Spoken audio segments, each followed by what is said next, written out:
Maverick News presents The Rick Walker Show. Defrag your mind.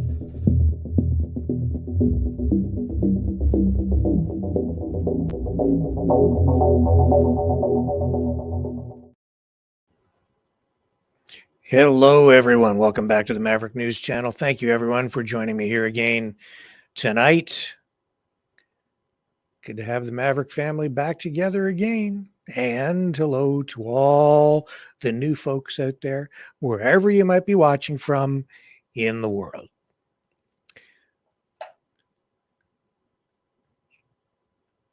I don't know where to begin. Everything seems equally important, and everything we're going to talk about ties together. But in many ways, I guess I should start by saying everything I'm seeing today feels like a recording, a repeat of history in some way. Not exactly an echo of history, warning us that history may repeat, perhaps. So let's start in my home country, Canada. Chris Daisy out on the streets today, doing a great job shooting video of a massive demonstration in the streets, anti-Israeli, pro-Palestine. And these protesters went straight to the office of Justin Trudeau. Listen to what the people were saying in the streets. Large group of anti-Israel protesters in front of the Prime Minister's office. They are popping smoke now. Popping smoke. Here we are in front of the Prime Minister's office. It looks like this group is popping off smoke grenades now. We popping off smoke now too, or? That's fine? Smoke's fine? Holy jumping. To be a champ, Zionism is the root cause of this. The Prime Minister's office.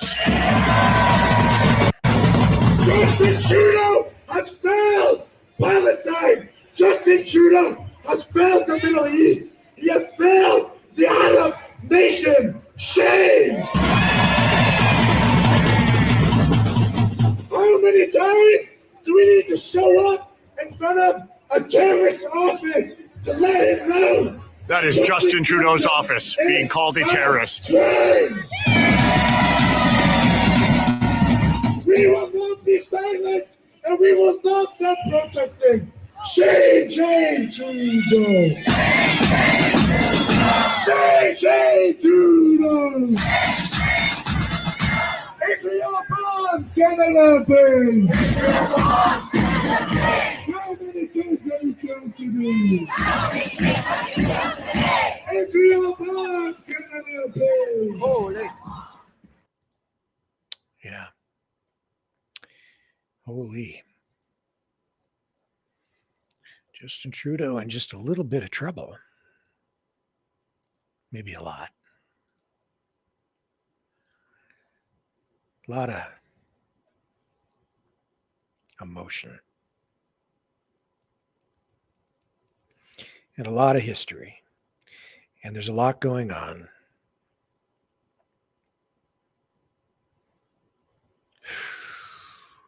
I'm going to be honest, I didn't even want to do this tonight. I didn't even want to sit in this chair and talk about this stuff.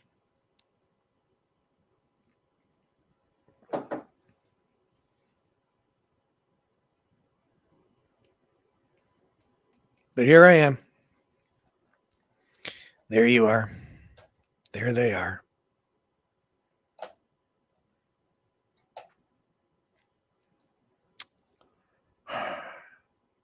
Protesting in the streets.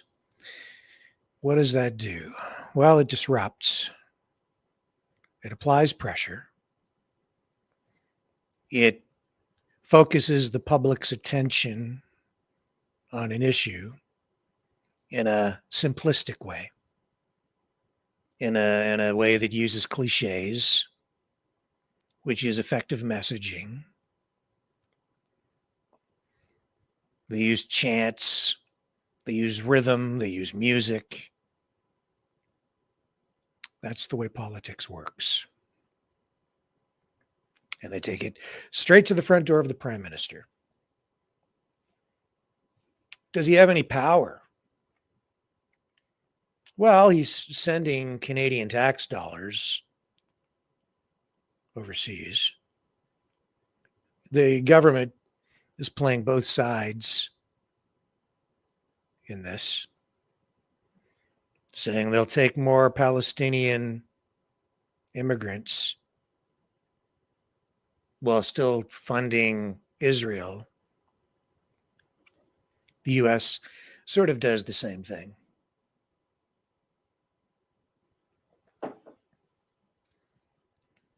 Trying to keep everybody happy when you really can't. By engaging with both sides. And then this week, we saw the United States veto the UN Security Council call for a ceasefire. Not that that would have been binding necessarily if it had been approved, but the U.S. vetoed it, taking heavy criticism for that from some. Justin Trudeau under fire.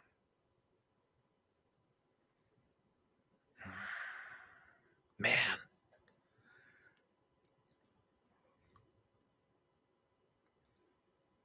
And it's like anti-Semitism, anti-Jew rhetoric ramped up all over the place. You're seeing it everywhere now. You're seeing it on campuses. We had that congressional hearing this past week where you saw 4 presidents of major U.S. universities testify. It didn't go well.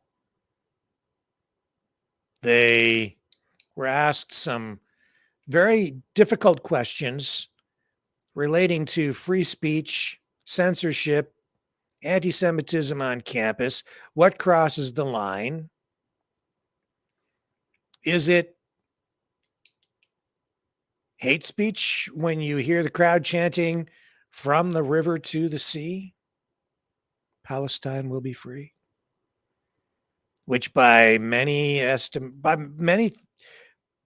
what does it mean? It means they want to wipe Israel off the face of the planet. Wipe it off the map. So when they chant that, is that anti-Semitism? This is in many ways similar to the debate that always surrounds, should you let Nazis march in the streets carrying flags with a swastika on them? And we've seen that debate play out. And if you believe in free speech, you may disagree. You may even be repulsed by what some people say. But if you believe in free speech, a lot of people say you need to let that happen. And that it's only when those kinds of words are put into action that you respond with some sort of pushback. This is why these university professors this past week were tongue-tied at sometimes just responding with silence when pushed on questions relating to this expression of anti-Semitism through protests.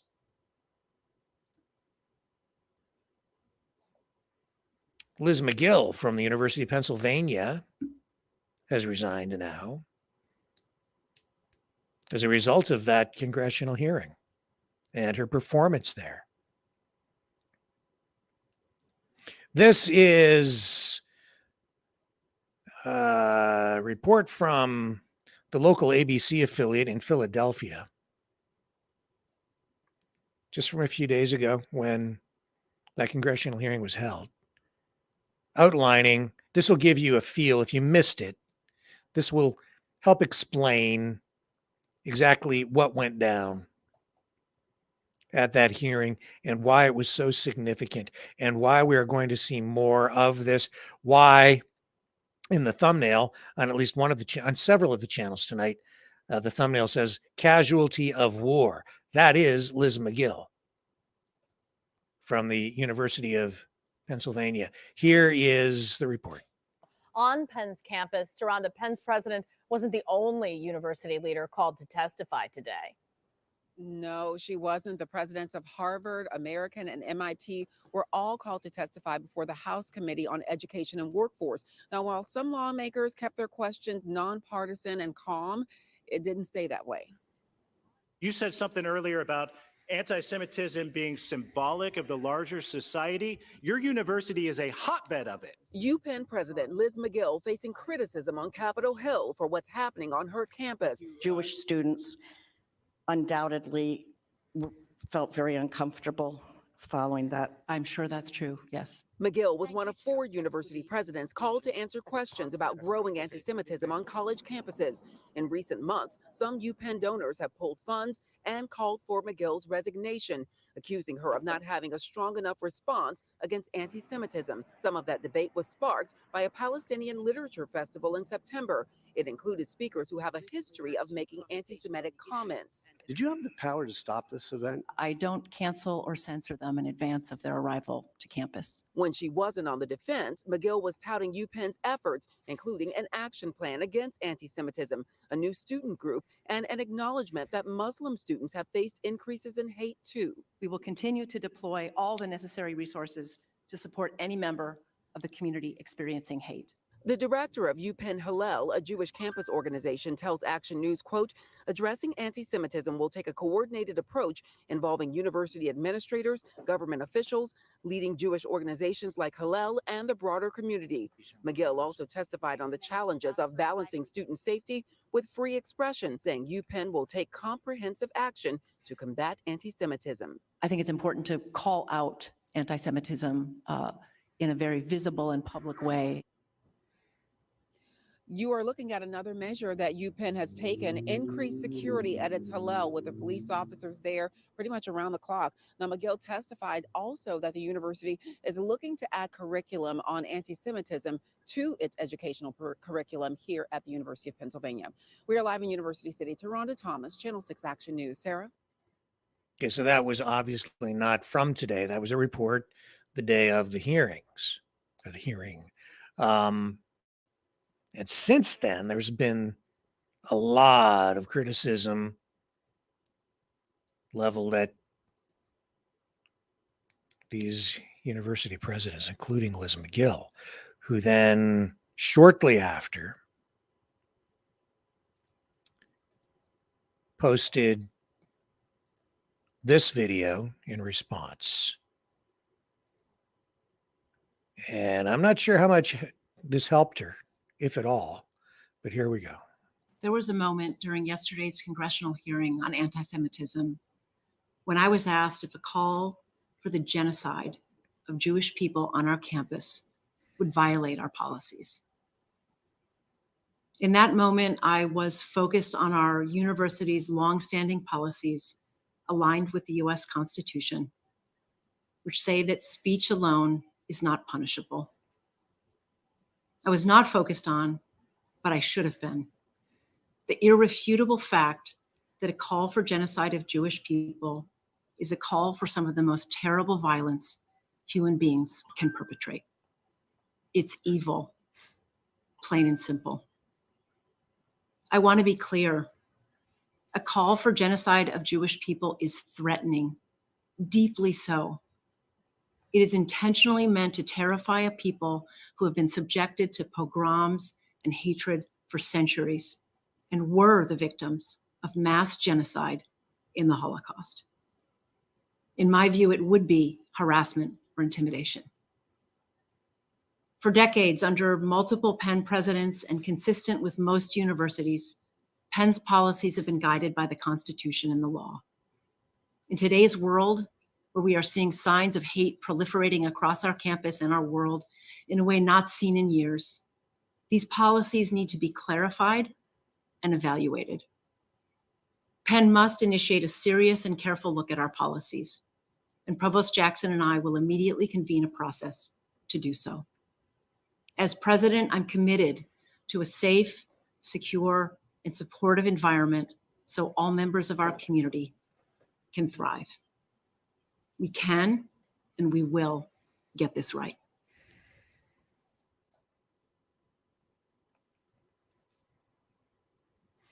Well,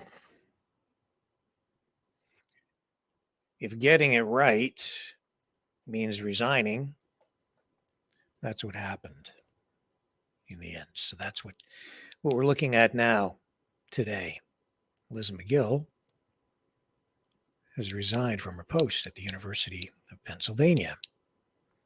A casualty of war. There will be more. This issue,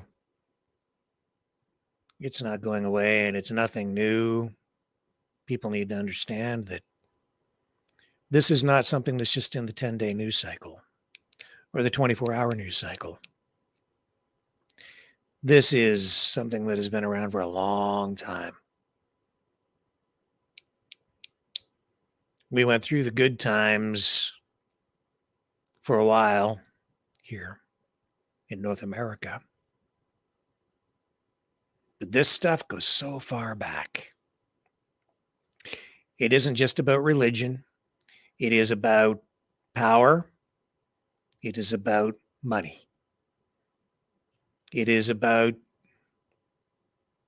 geopolitics. It's about geography. It's about the land. It's about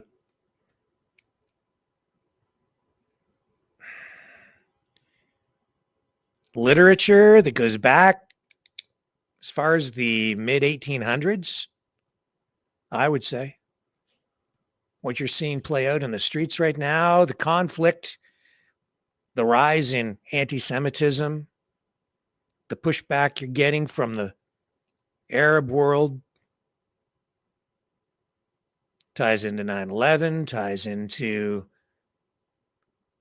the US dollar as the world reserve currency, which ties into oil, which props the dollar up as the petrodollar, which ties into what happened in the Depression in the 1930s and World War II, and FDR taking the US off the gold standard, which opened the door to the New Deal and promises of social welfare, which has led to decades and decades and decades of deficit spending, money printing with no gold to back it up, resulting in inflation. And now they call it modern monetary theory, and it's just a new way of describing an old economic shell game or Ponzi scheme, as some would describe it, maybe.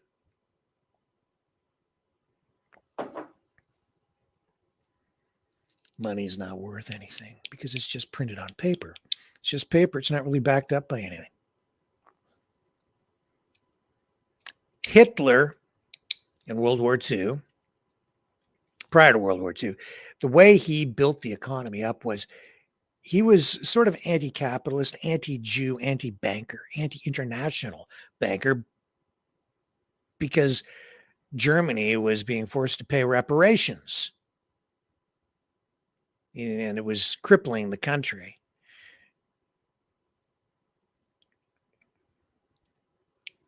And so the monetary policies of the government that was in charge prior to Hitler, they were just printing money to pay debt, and it was resulting in massive inflation, devaluing all of the currency. It was impoverishing the people. And he turned things around, and he, not with gold, but he backed up the German currency with labor. I don't want to get too much into the economics of this here tonight, but that really in many ways is at the center of everything going on here. In addition to the land, it's about economics, because that's what ties the United States into all of this. Taking the US dollar off the gold standard, inflationary money printing, decade after decade after decade after decade. Then along comes the pandemic. Western governments respond with massive spending, massive printing of money. They take us into the socialist realm even deeper. Decide to try to transform the economy with a whole new approach,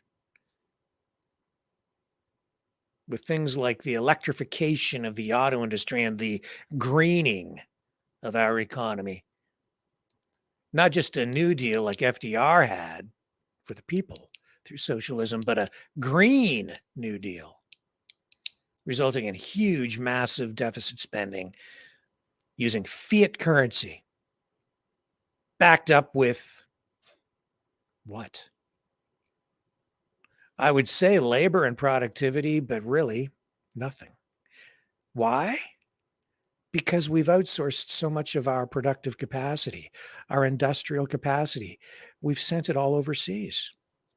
So what are we supposed to back this currency up with? What are we supposed to ultimately pay for? How are we supposed to pay for all of the things we have when we're not producing very much? Our resources?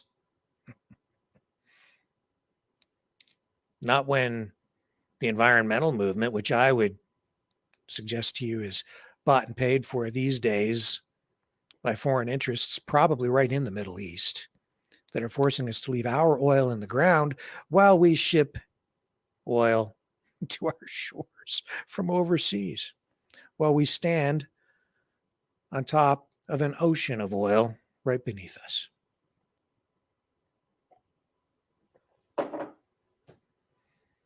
In 1972, Nixon ties the value of the US dollar to oil to try to prop it up with an agreement through Saudi Arabia,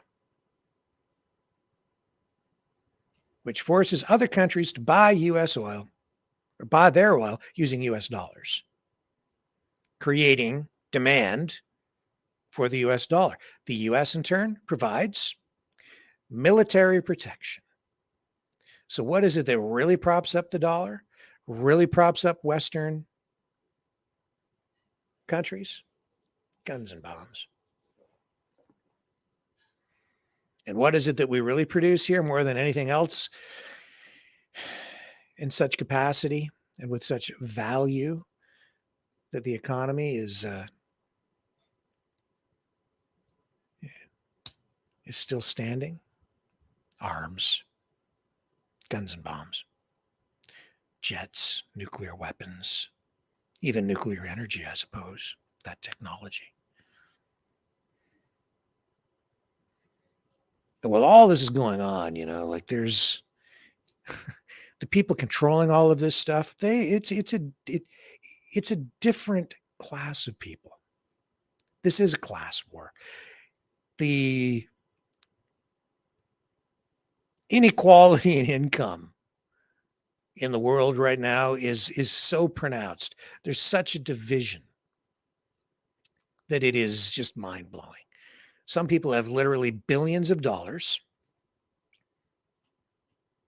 and other people struggle to put a turkey dinner on the table this Christmas, and other people in some parts of the world literally have nothing.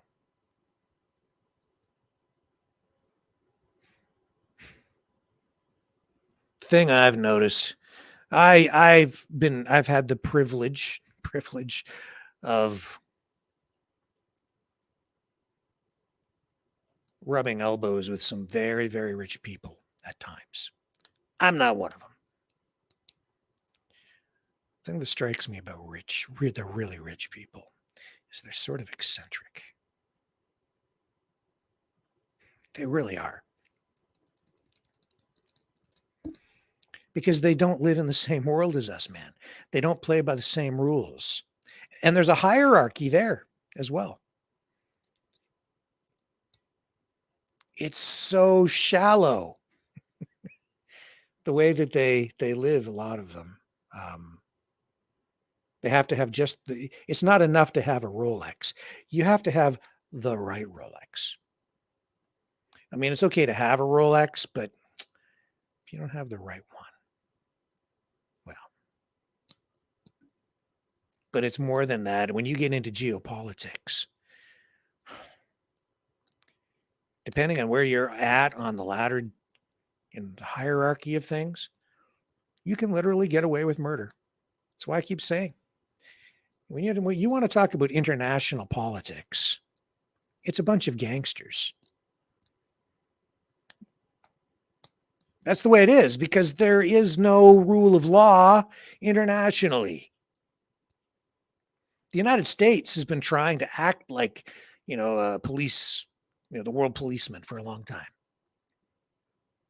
Britain, if you have a global empire, the British Empire, for a while you can exert control over other countries, and people talk about colonialism and blah, blah, blah, blah, blah. At the end of the day, one nation state pitted against another nation state, they struggle for power. And when they are out in international waters, or when they clash, you can talk about the International Criminal Court all you want, but when they clash, there's no cop there. It's like, who's got the most guns? And when there's overlap, or dignitaries or kings or prime ministers or presidents visit other countries, or they come to the United States, they visit New York, they go to the UN, they have diplomatic immunity. How many people has that guy killed? How many people has that guy killed? Who woke up this morning and decided to bomb country X? They literally can get away with murder. Well, we march in the streets protesting. And you can talk about political ideology all you want. I'm a communist. I'm a conservative. I'm a this. I'm a that. I'm a socialist. I'm a whatever. Well, that guy woke up this morning and he was like not happy with what happened over there. So he called up his guy over at in this office, and he said, I want you to send some jets over there and bomb those bastards, and let me know what happens. And then pretend like we didn't do it. Blame it on the country we bombed. Tell them we'll do up a media thing and then make it look like they were asking for it. Or we'll say that they did it to themselves. Or we'll just deny doing it. Just pretend like it didn't happen. And also, there's this journalist guy who's been writing stuff about us that I don't like. So I want you to get 3 of your biggest goons from the police squad, go over, and he's going to come into an office soon. And we know he's coming in there later today. When he comes in, I want you to kill him. Yeah. I'm going for lunch now. Keep me informed. And when that happens, make sure there's no trace, right? So we can have plausible deniability. That's the way it works. That's what they do. Not so much in Western countries. Well, maybe.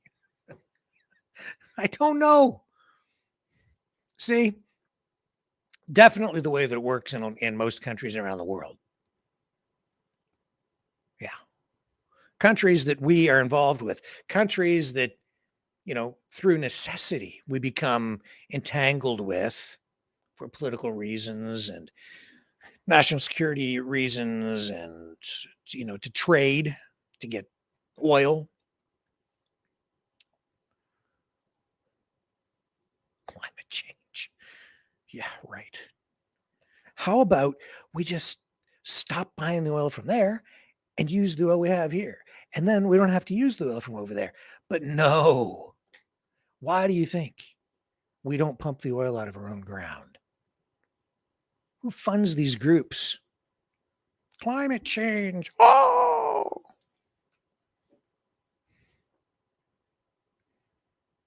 What a load. But not of oil.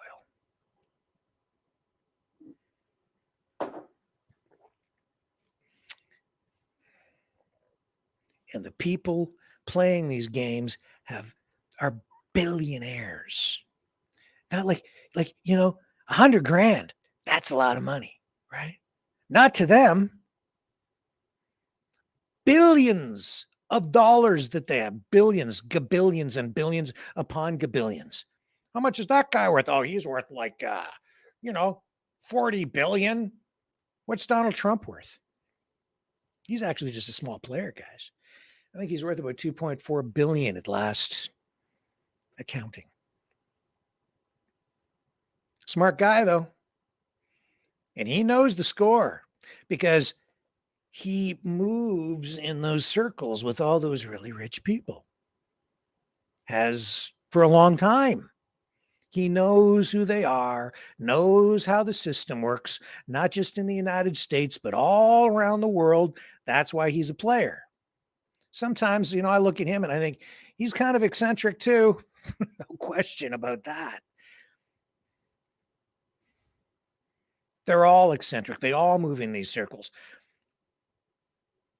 And that's why, they rub elbows. And who flew on the Lolita Express with Epstein and all of, they're all these people. It's like a club. We ain't in it. And it's not even funny. And I'm sitting here laughing and oh my God. And it is a privileged class and you ain't it. And I'm not it. They'll tell you that because maybe if you're white and you've got white privilege,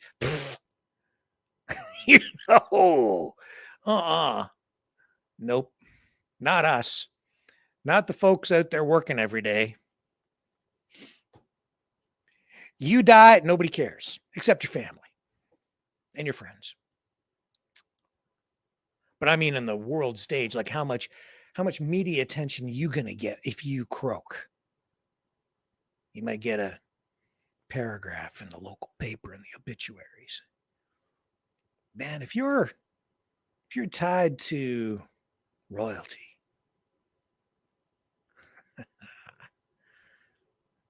suddenly everybody seems to care.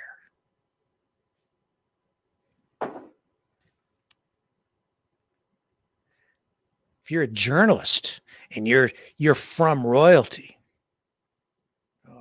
people care. Jamal Khashoggi. There's a guy. He was a journalist. Do you remember Jamal Khashoggi? Let me see here. Okay, Jamal Khashoggi. There, just bring up his Wikipedia page for you. Who is this guy? He was assassinated.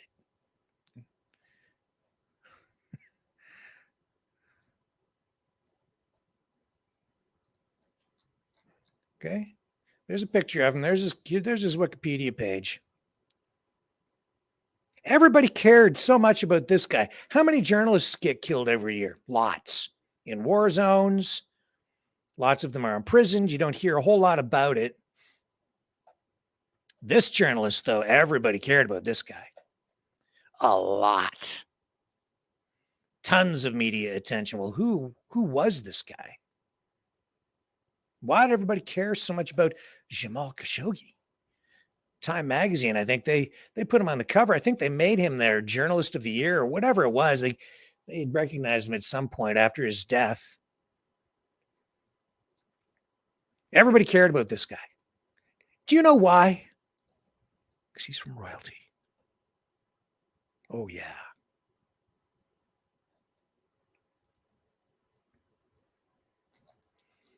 Jamal Khashoggi. And I'm not saying he's necessarily a bad guy. I'm just saying he's from a different class, man.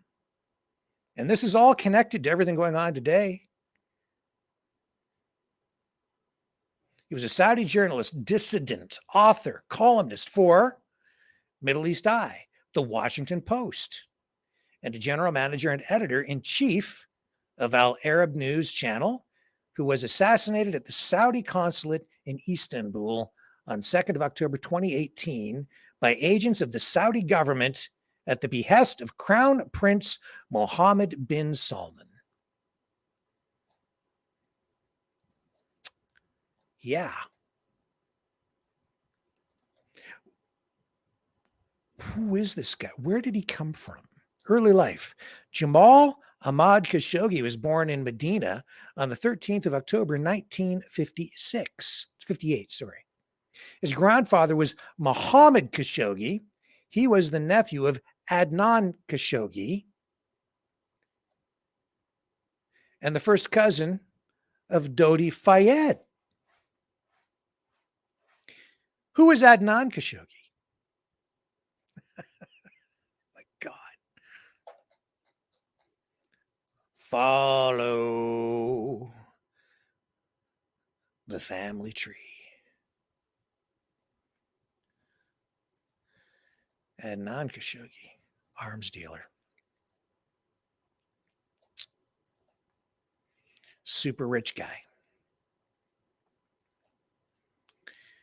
Khashoggi was born in Mecca, Adnan Khashoggi, born in Mecca to Muhammad Khashoggi, who was King Abdul Aziz Al Saudi's personal doctor, and Samia Ahmed, a Saudi woman of Syrian origin.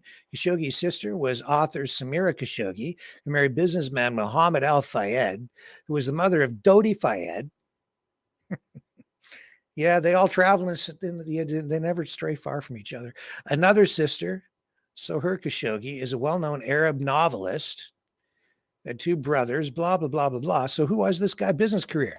Khashoggi, he was a deal maker. He would bring people together from like Saudi Arabia or other Arab countries, Western contractors, military contractors, facilitate arms deals. He became implicated in the Iran-Contra deal when Reagan was president. Remember Oliver North and the hearings and all of that and the covert funding of the Contras? Maybe you don't remember. You should learn. This guy's making, his billions of dollars off of this. Well, he, sits on his yachts, flies around on his personal jets. This is the family. This is the Khashoggi family. See that there? That's their own version of a board game. And they own so much that they have enough properties that they made a board game that they used to give out to friends and family. And all the properties on there are properties that the family owns around the world.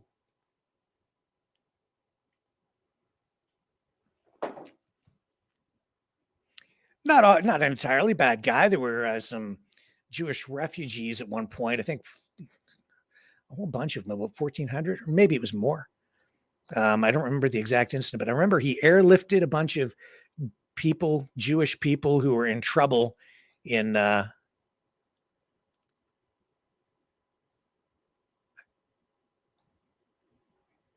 he airlifted a bunch of them out. But he was also involved in a lot of other terrible things like directly involved in helping to organize and fund the top secret Operation Moses in 1984 to airlift to safety 14,000 Ethiopian Jews from Sudan to Israel during a famine caused by the Ethiopian Civil War. Right. He was implicated in the Iran-Contra affair. He was helping to finance it and I think sort of launder money, essentially, is what was going on. Because the Reagan administration was trying to do this sort of, covertly so that even the taxpayers wouldn't find out.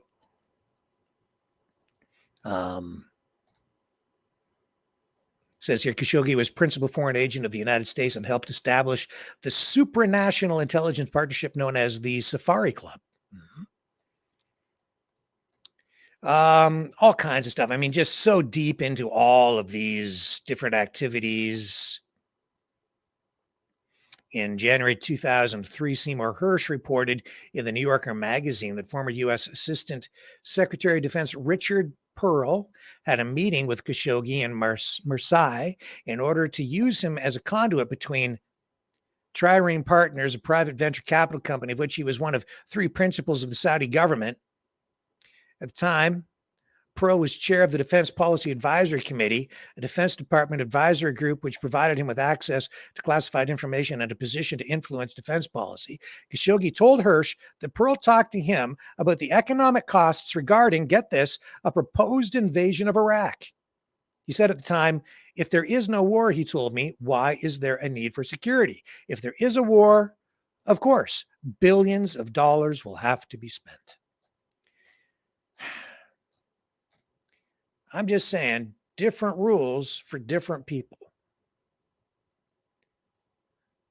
A lot of the charges that were brought against him were basically dismissed for various things, including the Iran-Contra stuff. He's one of the untouchables. He's passed away. The family's still active. But what about Jamal Khashoggi, the journalist? Well, he, especially in his earlier years, became a member of the Muslim Brotherhood. He, I would say, very pro-Arab, knew Osama bin Laden personally, met with him, interviewed him multiple times, saw him as a friend. But as he became older, his positions on international issues softened. He veered away from the more radical side of Islamism, of Islam. He at one point, I know he met with bin Laden and tried to convince bin Laden to give up on violence, to no avail. But because of what he was writing and his positions, and he was born in Saudi Arabia, so he became critical in some ways of the Saudi government. And the prince didn't like it, so he ordered the guy to be killed, and brutally. Right there, relationship with Osama bin Laden. See, they talk about it right here. And so he was murdered, assassinated, and you may recall the media lost its collective mind. Because why? He was just one guy, one journalist, one more dead journalist, right? Plenty of them out there. Plenty of journalists going against the grain. But this guy, he got all kinds of attention because he's part of international royalty. Saudi, well, not so much Saudi royalty, but an affront to Saudi, became an affront to Saudi royalty. A threat as a journalist because he had a loud voice internationally. And he had deviated. He became sort of a dissident against violence. Still very sympathetic, though, to Arab perspectives I don't want to comment too much on what he might have had to say at this point about Israel or the Jewish people. But man, the media lost their minds when this guy was assassinated. And then the United States government, some good people in the intelligence services there, in the FBI, in what we would call the lettered agencies, areas of the deep state, they investigated this stuff, and they were trying to hold some people accountable on this. And they did, eventually take steps to prevent some people who were involved in the assassination from coming back into the United States by revoking passports and things like that, or by not their passports, but preventing them from traveling to the US. But the prince,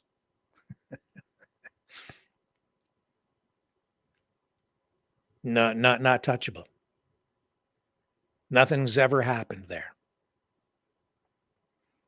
Even though the government in Saudi Arabia finally came out and basically admitted that the hit had been ordered,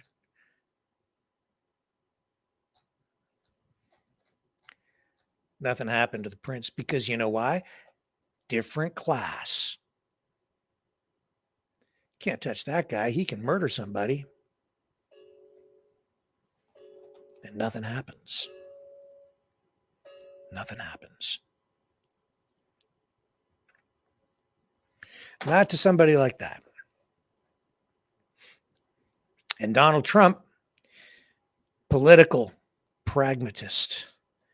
See, he, at the time, was receiving intelligence briefings on this very matter.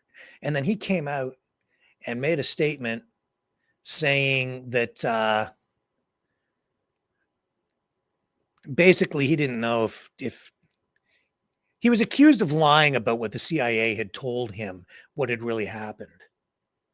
See, because there's truth, and then when you're the president of the United States, and then there's, you got to say what you got to say in order to keep the peace, and in order to keep the money flowing, and in order to maintain stability domestically and internationally. And so he sized things up. And this is my assessment of it. He knows that guy's untouchable. It doesn't matter what U.S. law enforcement wants to do to the guy. They have no jurisdiction in Saudi Arabia. So when a Saudi prince decides to have somebody terminated, what are we supposed to do about it? Well, you can sanction them. You can tie. What are we supposed to do?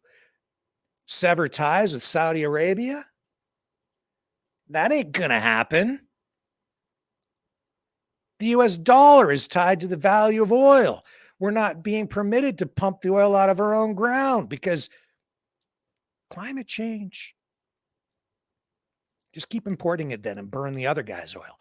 Their oil's clean, I guess. Our oil's dirty, whatever. But Trump knows you couldn't just sever ties with Saudi Arabia. Could you imagine what would have happened to the economy? What would have happened geopolitically if the United States just severed ties with Saudi Arabia? Saudi Arabia needs the United States as well, because they've got Iran sitting there just chomping at the bit to come in and exert their influence there. They'd like to basically take that place over.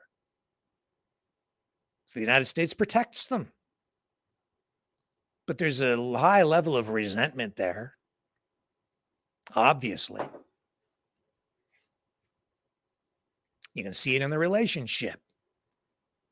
And Saudi Arabia also knows that the United States, as much as they have all the guns and the bombs, look at the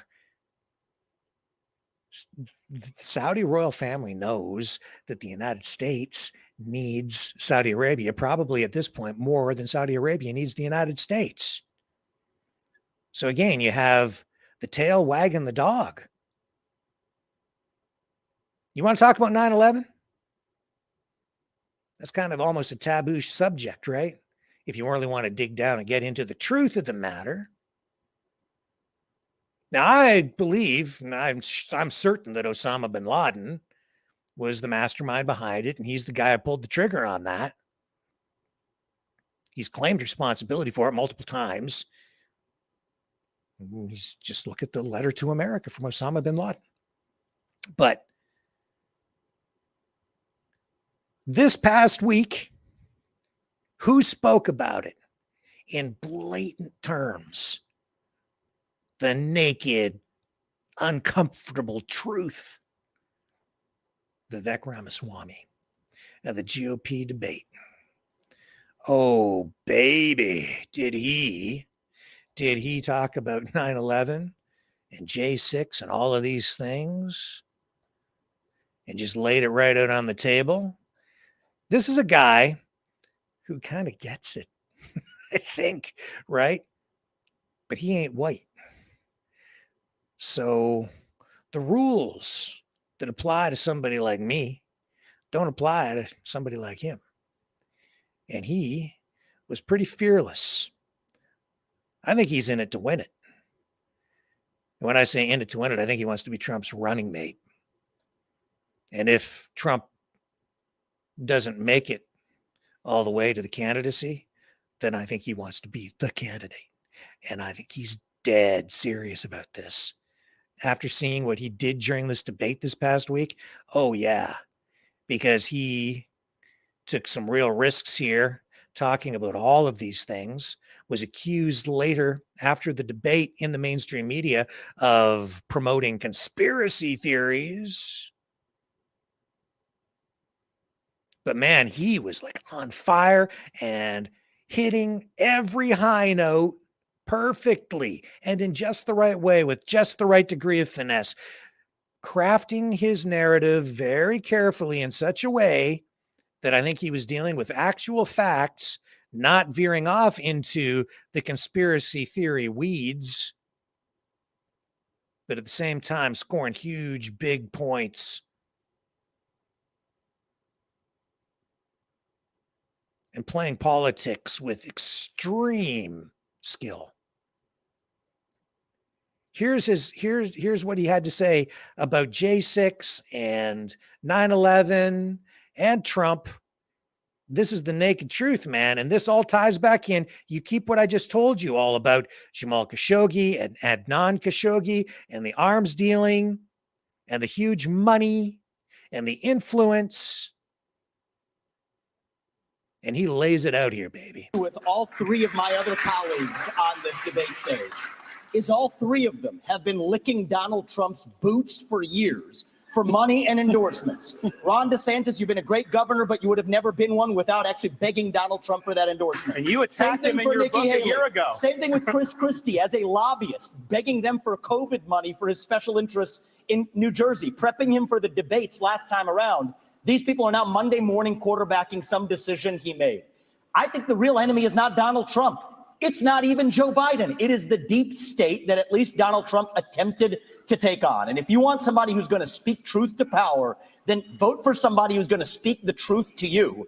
Why am I the only person on the stage, at least, who can say that January 6th now does look like it was an inside job, that the government lied to us for 20 years about Saudi Arabia's involvement in 9/11, that the Great Replacement theory is not some grand right-wing conspiracy theory, but a basic statement of the Democratic Party's platform, that the 2020 election was indeed stolen by big tech, that the 2016 election, the one that Trump won for sure, was also one that was stolen from him by the national security establishment that actually put up the Trump-Russia collusion hoax that they knew was false.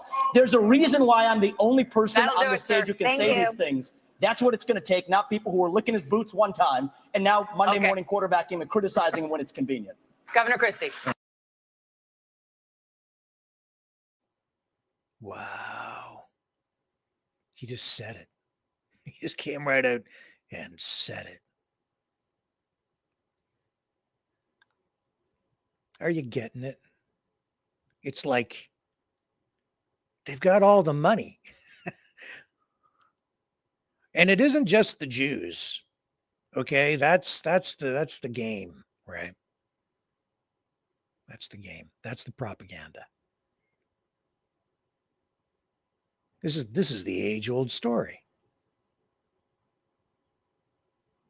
Oh, the Jews, they control all the banks, and they control the media, and they control the pharmaceutical industry, and they control everything, and it's all the Jews' fault. Is it? Yeah, right. Scapegoat. What did I show everybody this past week? Bunch of world leaders off to the COP28 climate change summit. Where? Dubai. Land of the well-heeled. You think Vegas is Sin City? Ooh. Dubai is Vegas on steroids. Playground for the ultra-rich. And they all went there. Why Dubai for climate change?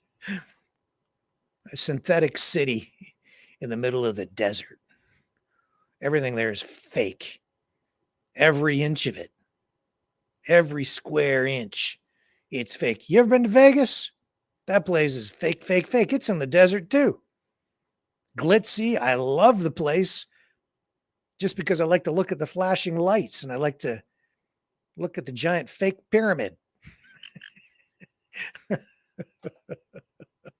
It's fake, man. It's a playground. It's a circus. So to save the planet, they all fly off in their jets to the desert, to a fake city full of fake buildings,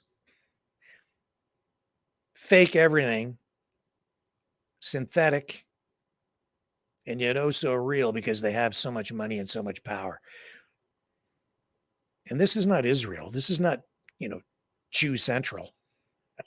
No. This is Arab Central, man. This is totally different. And then we saw Kevin O'Leary, Canadian citizen, but sort of an international citizen. We'll put it that way. And he's not even like a major player. That guy is only worth like maybe between $500 million and $1 billion. So he's got lots of coin. A smart guy. A lot of ways I really like him. But a lot, what he posted this past week was so revealing. He was there getting stem cell therapy in a clinic, which costs anywhere from $5,000 to $50,000. Made a promo video, posted that online, and then at the end he says, "I'm a vampire." I don't know if he realized how. I don't know if you saw the irony in that, but yeah, the elites, right? Different world for the rich. By the way, did you check the price of a turkey this Christmas? There's a guy, Kevin O'Leary, who ran for the leadership of the Conservative Party of Canada at one point and was the front runner for a while until he dropped out. And I like a lot of what he says about the economy, and he makes a lot of sense to me in a lot of different ways. But like I said, I've traveled in circles where I've been able to meet a lot of rich people in my travels, and a lot of them are pretty eccentric because they don't live like us. But I'd say Kevin O'Leary is almost like the new middle class among the well-heeled, the elite. If you're looking for people to blame, don't look for a cliche. Just look for the money and the power. Khashoggi. And when you come from those lines, right? People care. So when you're a Khashoggi and you get assassinated, suddenly people care. And it becomes an international story. The ramifications resonate. Now, he's still just one journalist, one guy. Trump being the political realist, I would say that he is, understood that there was no way that justice would end up being served on that. Biden, same thing. Not going to do anything about it. Couldn't even get a handshake when he went to Saudi Arabia. Got a fist bump instead, or some silly thing. No respect. Because the tail is a wagging the dog. Why? Fiat currency. Lies being told to us. What kind of lie? A lie of financial security that they've been able to, kind of keep it going since the 30s. But the bill is coming due.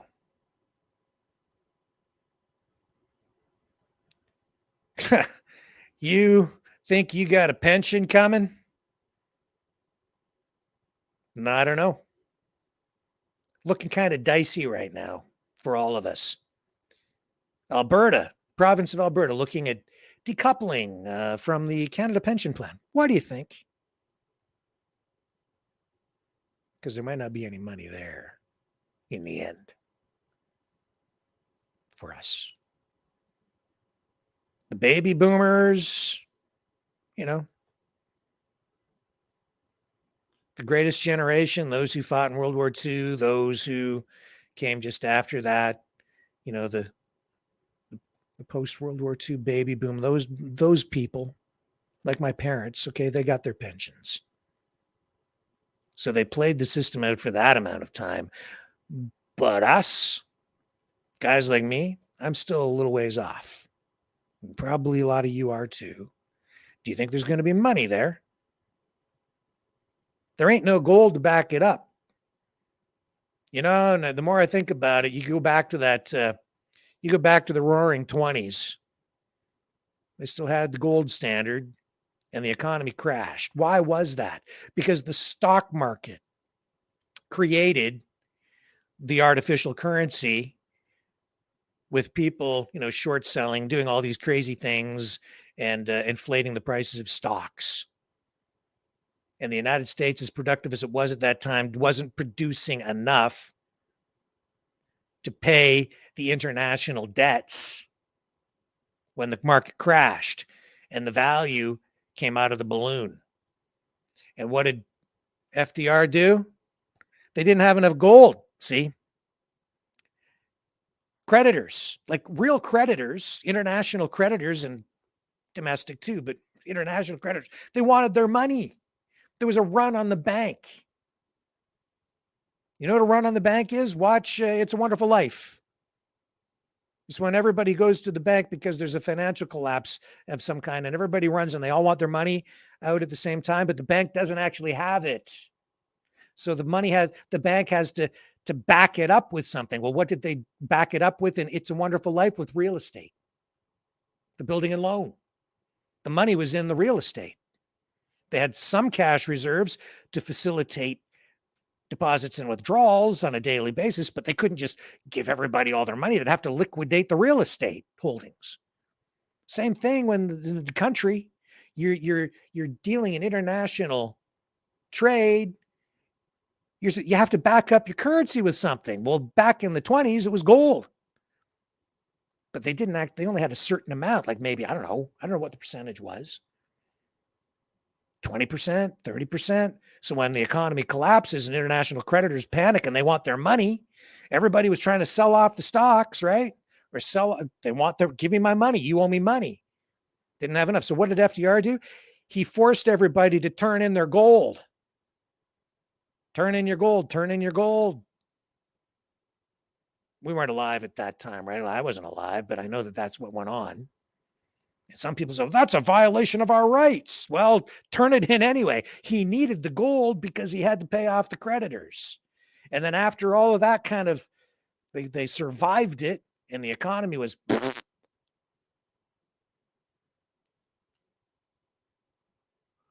He had a fiat currency on his hands. So what did he do? He said, New Deal for everybody.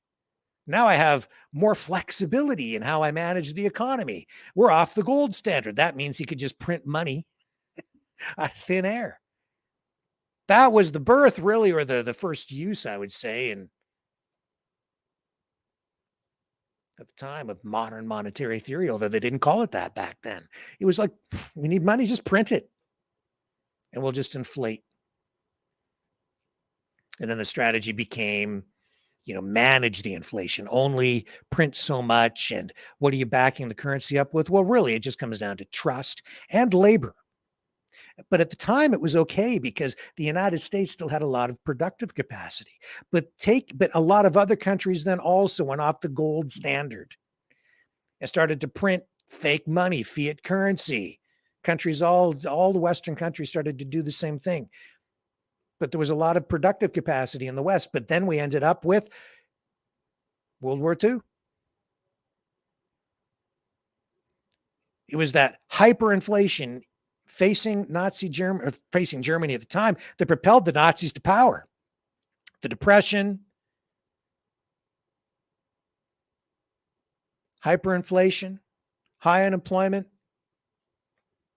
and then Hitler was in the right place at the right time with his National Socialist Party, promised people socialism in much the same way, promised to give people back prosperity. And he didn't use the gold standard. He backed up the German currency with the productive capacity, with labor.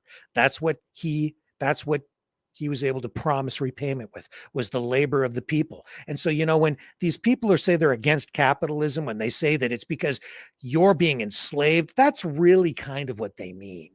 It means that, the government is going in debt and they are printing money on your back, on your productive capacity.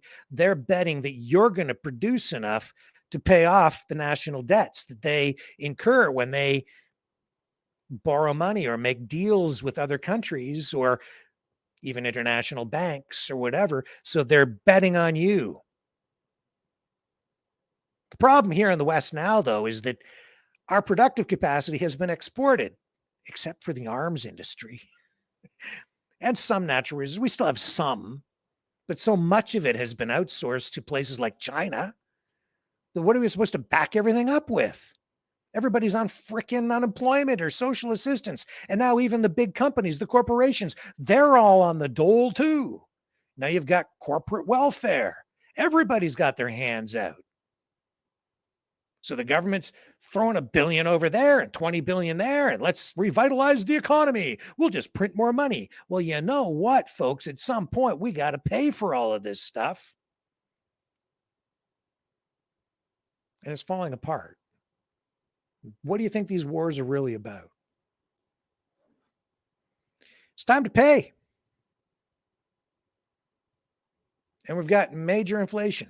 And the United States government is struggling to find a way to survive in the face of all of this financial turmoil that they have unleashed upon themselves and us and the international community. And Putin knows it. Xi knows it. All these other countries know it.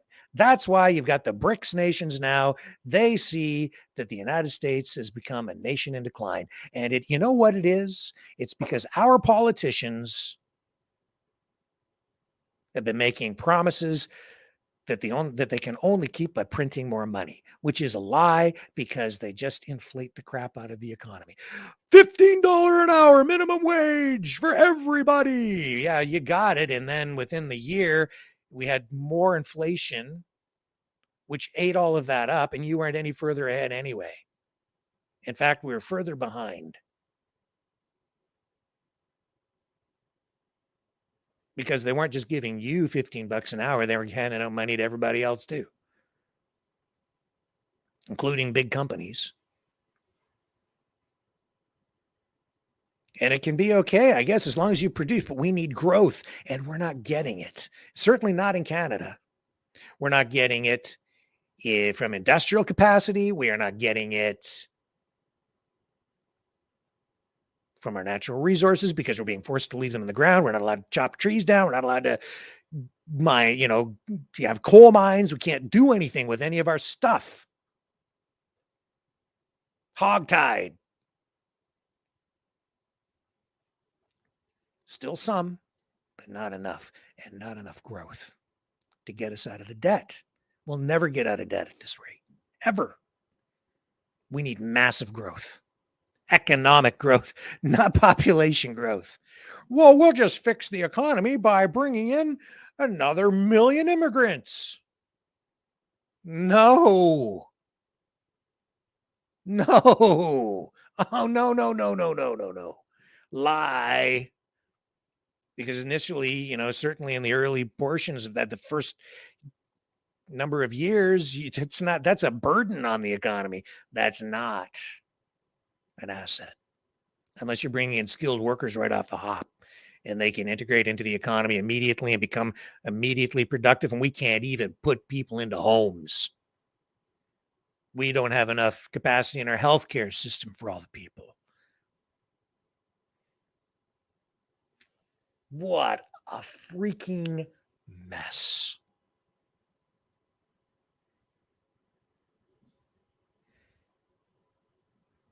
They're destroying it all. But I'll put it to you. We have nobody also to blame but ourselves. Because we believed it.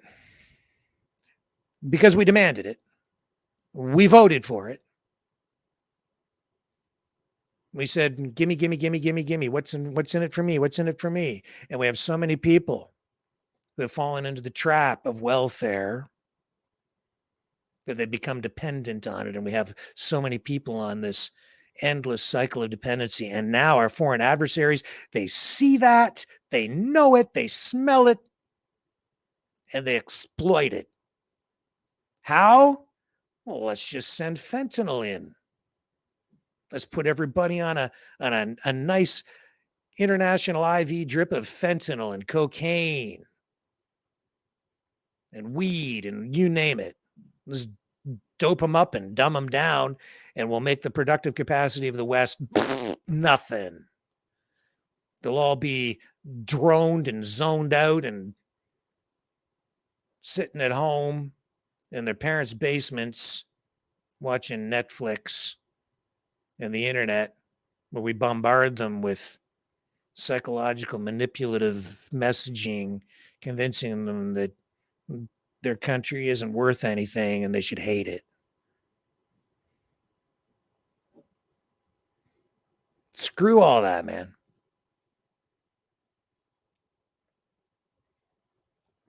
Seriously. We need to get our act together here. Pull this whole country up by its bootstraps. Start working.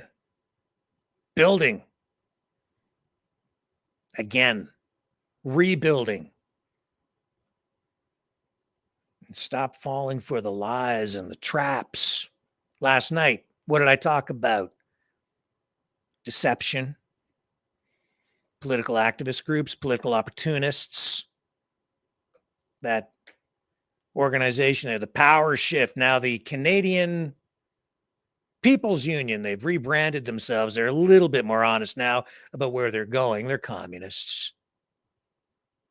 Asking everybody to sign their convention of consent so that they can act on behalf of Canadians collectively to restore your rights. No, the opposite. You sign that, you're giving your rights away to them.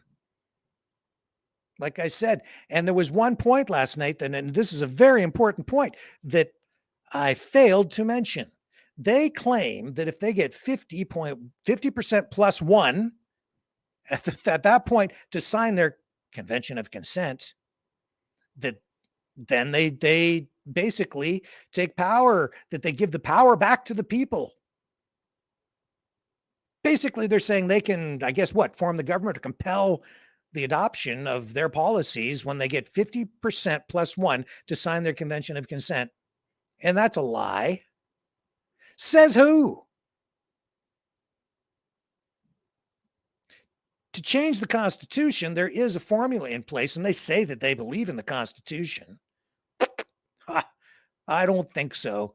They claim that they can make all these changes if they get all these people to sign this convention of consent, because it isn't a petition. See, it's a contract. And you're giving them your collective consent because they're collectivists, communists. They're just not being upfront about it, but it's a lie. They don't have any mandate. They don't have any authority. Even if they get 50% plus one people to sign their convention of consent, that doesn't mean squat. They don't have anybody elected to parliament. They don't have anybody within the system. Now, they can present that and they can make a compelling argument that they've got the support of the public at that point, I suppose. And they can put pressure on the government and they can lobby all they want. But there's nothing that is binding about any of that. So when they tell you otherwise, that is a lie. And that is how disrupted our country has become. And a lot of people believe them. What they're doing is, in my estimation, very dangerous. They're selling false hope to a point where the false hope actually can become revolutionary. Because they're going to have to back up their demand at some point. And they're betting that their mandate will come from all of those signatures, that their authority will come from all of those signatures, and they will be able to present a compelling public argument that will propel them to power. Don't count on it. Because there is a process in place to change the Constitution that involves that level of support from the Canadian people. They need over 50% of the people to support a constitutional change during the amendment process, as laid out in the Constitution. But you also need that to happen across 7 provinces. It also needs to be approved by Parliament and the Senate.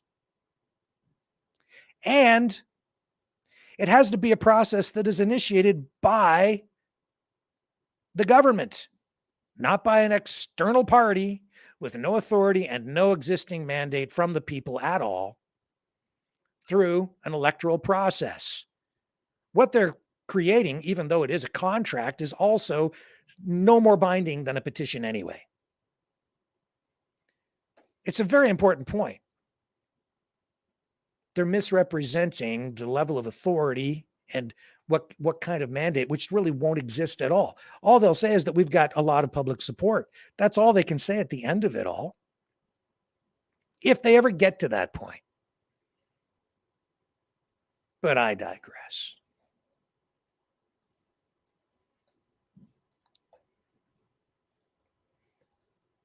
It's dangerous because when it gets to that point, if you have that many people signing a document like that in an environment like the one we are in right now, people can become very radicalized very quickly through an organization like that. And we've seen that in history, haven't we? What did I talk about last night with Hitler and the rise of Nazism in Germany? They started in the first year, they only had a total of 1,000 members of the National Socialist Party in Germany. But it didn't take them long to rally support. Hitler ended up in jail for a while, realized that overthrowing the government wasn't the answer. So he used the democratic system against itself, became a candidate, got himself elected, got the party elected. And once he was in there, he used the system against itself to basically end democracy and install himself as the sole supreme leader of Germany, the Führer. It can happen faster than anybody realizes. So it's part of a process, but don't think that for 1 minute that what they're telling you is the real truth. It is not. And I think it sickens me to sit and listen to these people when they sit there and say, Canada is nothing but a corporation. It's just a corporation. And, you know, you're entering into these contracts and they're tricking you. And then what do they want you to do? They want you to sign a contract to give away your rights while telling you they're going to restore your rights. It's a big fat lie. And if they want to come on this show, they're welcome, and we'll have this discussion. That's the way I see it.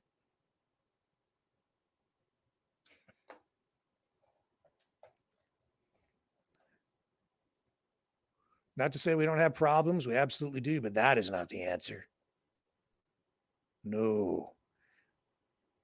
And anybody that's not being transparent, forthright, upfront, telling me exactly who they are and what they're about, if you're engaging in deception, then you are not for me. It doesn't matter. And that doesn't matter what political stripe you might wear. Okay? You better be freaking honest with me, because I don't like it when people are deceptive. You can't trust them, obviously. And if they're lying and you can't trust them, then what good are they? No good. No damn good.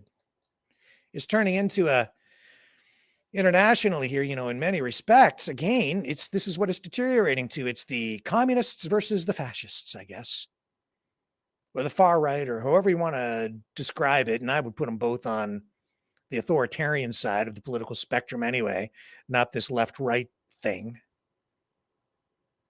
But this is what it's coming down to. Everybody's being forced to choose one radical side or another radical side of the same radical side.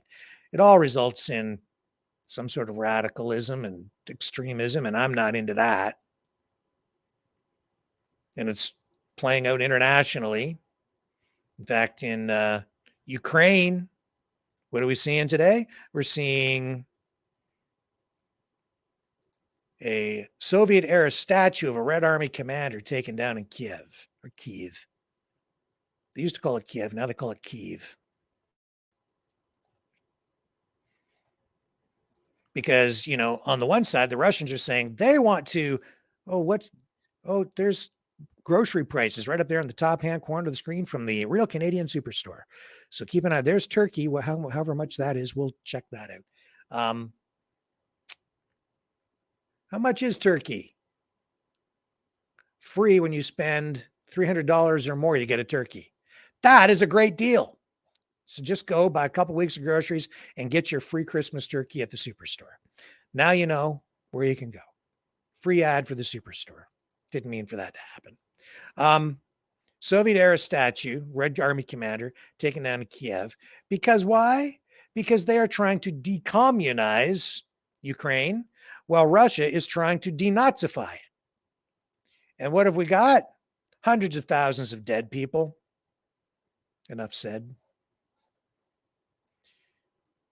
And then if you go over to the Middle East, where now, what do you have? You have Palestinians fighting with the Israeli army and civilians. And about almost 17,000, 18,000 dead Palestinians and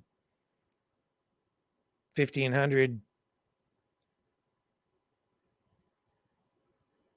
Israelis who were just butchered, civilians, unarmed, helpless. That's what started all of this on October 7th. Well, this round of it.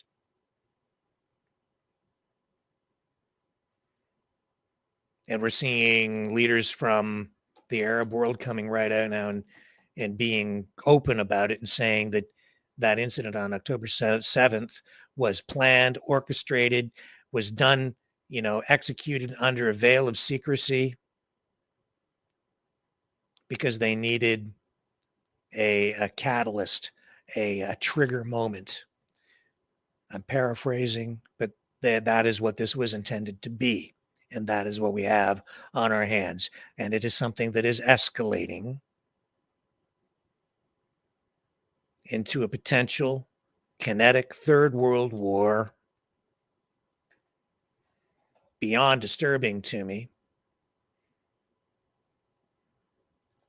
because people are being fed a steady diet of propaganda, and in people's heads right now. We have cliches bouncing around.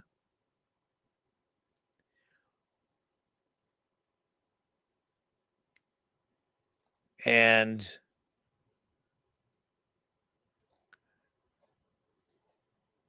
when I say cliches, I mean people, I think, especially the people who are taking this pro-Palestinian side, they have it in their heads that the Palestinians only have rocks. Okay? They're armed with rocks, and Israel has all these sophisticated weapons and a giant army, and they're just going in there and massacring civilians. And I think there are atrocities that have been committed on both sides. But if you think it's rocks and slingshots against tanks and fighter jets, think again, man. And Hamas, they're not fooling around. They not only have sophisticated weapons and the back end and a huge arsenal backed up with real financing from other countries, obviously, from what I'm about to show you. They have a sophisticated PR, information propaganda campaign going on too. Very effective. They're putting out videos that are so polished, so incredibly well produced. They just put out this one. Now, you tell me, is this an organization, based on what you're about to see here, after you watch this, you look at the level of production. Are they only armed with slingshots and rocks? Or are we looking at a conflict here that is about to escalate in a very serious way, in a way that will involve other countries? I'm going to put it to you that I think that's exactly what we're facing. We're in deep trouble.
Those don't look like rocks to me.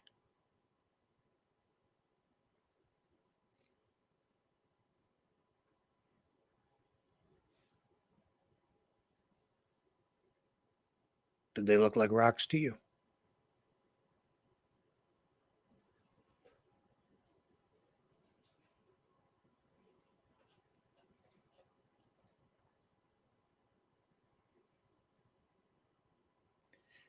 God help us all.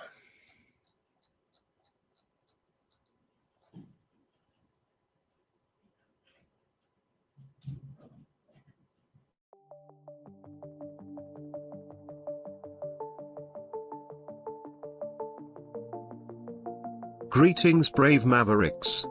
Our quest for truth continues. We go beyond fake news. Together we expose propaganda. Together we pull others out of rabbit holes. We are maverick thinkers. We are all unique individuals, defenders of individual rights and freedoms, credible, trusted, grounded in reality. Maverick News, Maverick News. Defending free speech, Donate. at freedomreporters.com. Do it now. Tomorrow may be too late. Maverick News. The world is watching.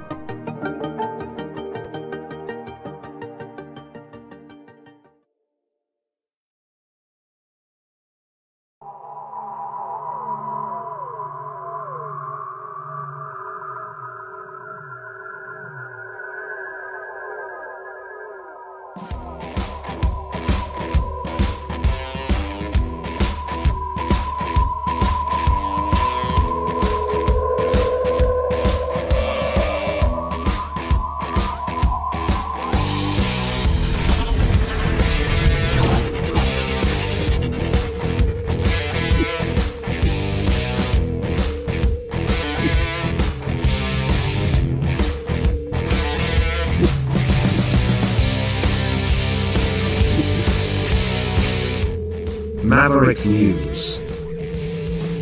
The world is watching.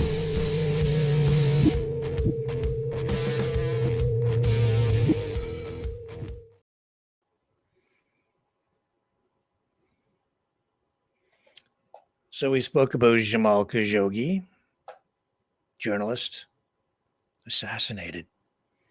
Then on the other side, you have Gonzalo Lira. What the heck happened to him? Remember that journalist, Tucker Carlson, speaking about him in his most recent post, sitting in a Ukrainian jail. Interesting, that guy. Critical of Ukraine, of the West. Yet when he was arrested, not nearly as much concern, I would say, from the media circles and political activists that I might otherwise have expected to come to his defense. There were some questions about it initially when he was first arrested, taken into custody. And then it was like, no, I don't think so. Maybe not too worried about that guy. But now tonight, Tucker Carlson raising awareness of the current status of Gonzalo Lira again. He's in his post here, he says, Gonzalo Lira is an American citizen who's been, in his words, tortured in a Ukrainian prison since July for the crime of criticizing Zelensky. Biden officials approve of this, according to Tucker Carlson, because they'd like to apply the same standard here. The media agree. Here's a statement from Gonzalo Lira's father. So let's bring this up. Here we go. Let's play this clip from Tucker Carlson. In February of 2022, the Russian military rolled across the border of eastern Ukraine. And then for the next year and a half, the American media and political establishment spent, what's fair to say, a disproportionate amount of time talking about Ukraine and America's obligation to support Ukraine, pay for Ukraine's military and its government, and of course support it morally, and above all, to hate Russia. And most Americans obeyed. Politicians wore Ukrainian flags on their lapels. American citizens put Ukrainian flags on their mailboxes and on their bumper stickers. But one thing most Americans didn't get a lot of was actual news from Ukraine. What was it like to live there? What was happening inside that country that we were supporting and paying for? Well, you couldn't really know because there's virtually no coverage of it. But on social media, there were a few people reporting in what seemed like a pretty honest way from within Ukraine. And one of them was an American citizen called Gonzalo Lira. He lived in Ukraine for quite some time, and he posted, particularly on Twitter, his accounts of what life was like there and his view of how the war was going. And so for people who are interested in what was happening, he was worth watching. Here's one of his reports. The Russian economy is sailing on, sailing on. European economy, people are starting to die of hypothermia in the UK. because they don't have access to the cheap energy of Russia from before. See? And so everything that the West has thrown at the Russians has boomeranged right back at them. And so now they're panicking and they're trying to figure out a way out of this situation. And they figure that if they throw more tanks, it'll help. It won't help. The Ukrainians, rather, they had like something like 2,000 tanks before the start of this conflict. You think a couple of hundred now is going to help? I mean, why are they asking them? Because those 2,000 tanks are gone. That's basic, you know? And so what, a couple of hundred, maybe 300 tanks, is that going to change the outcome of the conflict? No, it won't. The Russians are just going to destroy them. In the West, all of the propaganda has said that Zelensky is a hero, a Winston Churchill figure, and the Kiev regime are just angels and stuff like that. No, they're bloodthirsty murderers. The Kiev regime. I'm telling you right now. So he made a couple of points. One, Russia is not losing the war with Ukraine. Russia is winning. Two, the Russian economy, despite the sanctions from the United States and Western Europe, and despite the war, has not been destroyed. The Russian economy is actually fine, and in some ways it's improving. It's becoming more independent, more commodities-based, and that's an advantage for a country with a lot of commodities like Russia. Meanwhile, the U.S. economy and U.S. military power has suffered as a result of the war. Now, Lira, to the extent that people responded to him in this country, in our media, was denounced as a Russian puppet and a liar and a propagandist. But in fact, now we can admit he was right. What you just heard was true, factually true. Russia is not losing the war in Ukraine. Russia is winning. Russia's economy is fine. Ours is not. So what happened in Gonzalo Lira? Well, for posting that video and others like it, he was arrested by the government of Ukraine, the one that we pay for, the supposed democracy that we support for moral reasons against the autocracy of Russia. He was arrested, and then he was let out, and then he tried to leave the country. He tried to leave Ukraine. Here's a video, his last video. This is Gonzalo Lira. I will definitely be sent to a prison labor camp where I will most certainly die. And so I decided that the smart thing was take my chances in terms of getting across the border. Right now, I'm maybe 5 kilometers away from the border with Hungary. Over the last 2 days, I rode my bike just about 1,300 kilometers from Kharkov all the way here to the border. And my intention is to cross the border, get to Hungary, and in Hungary, I'm going to ask for political asylum.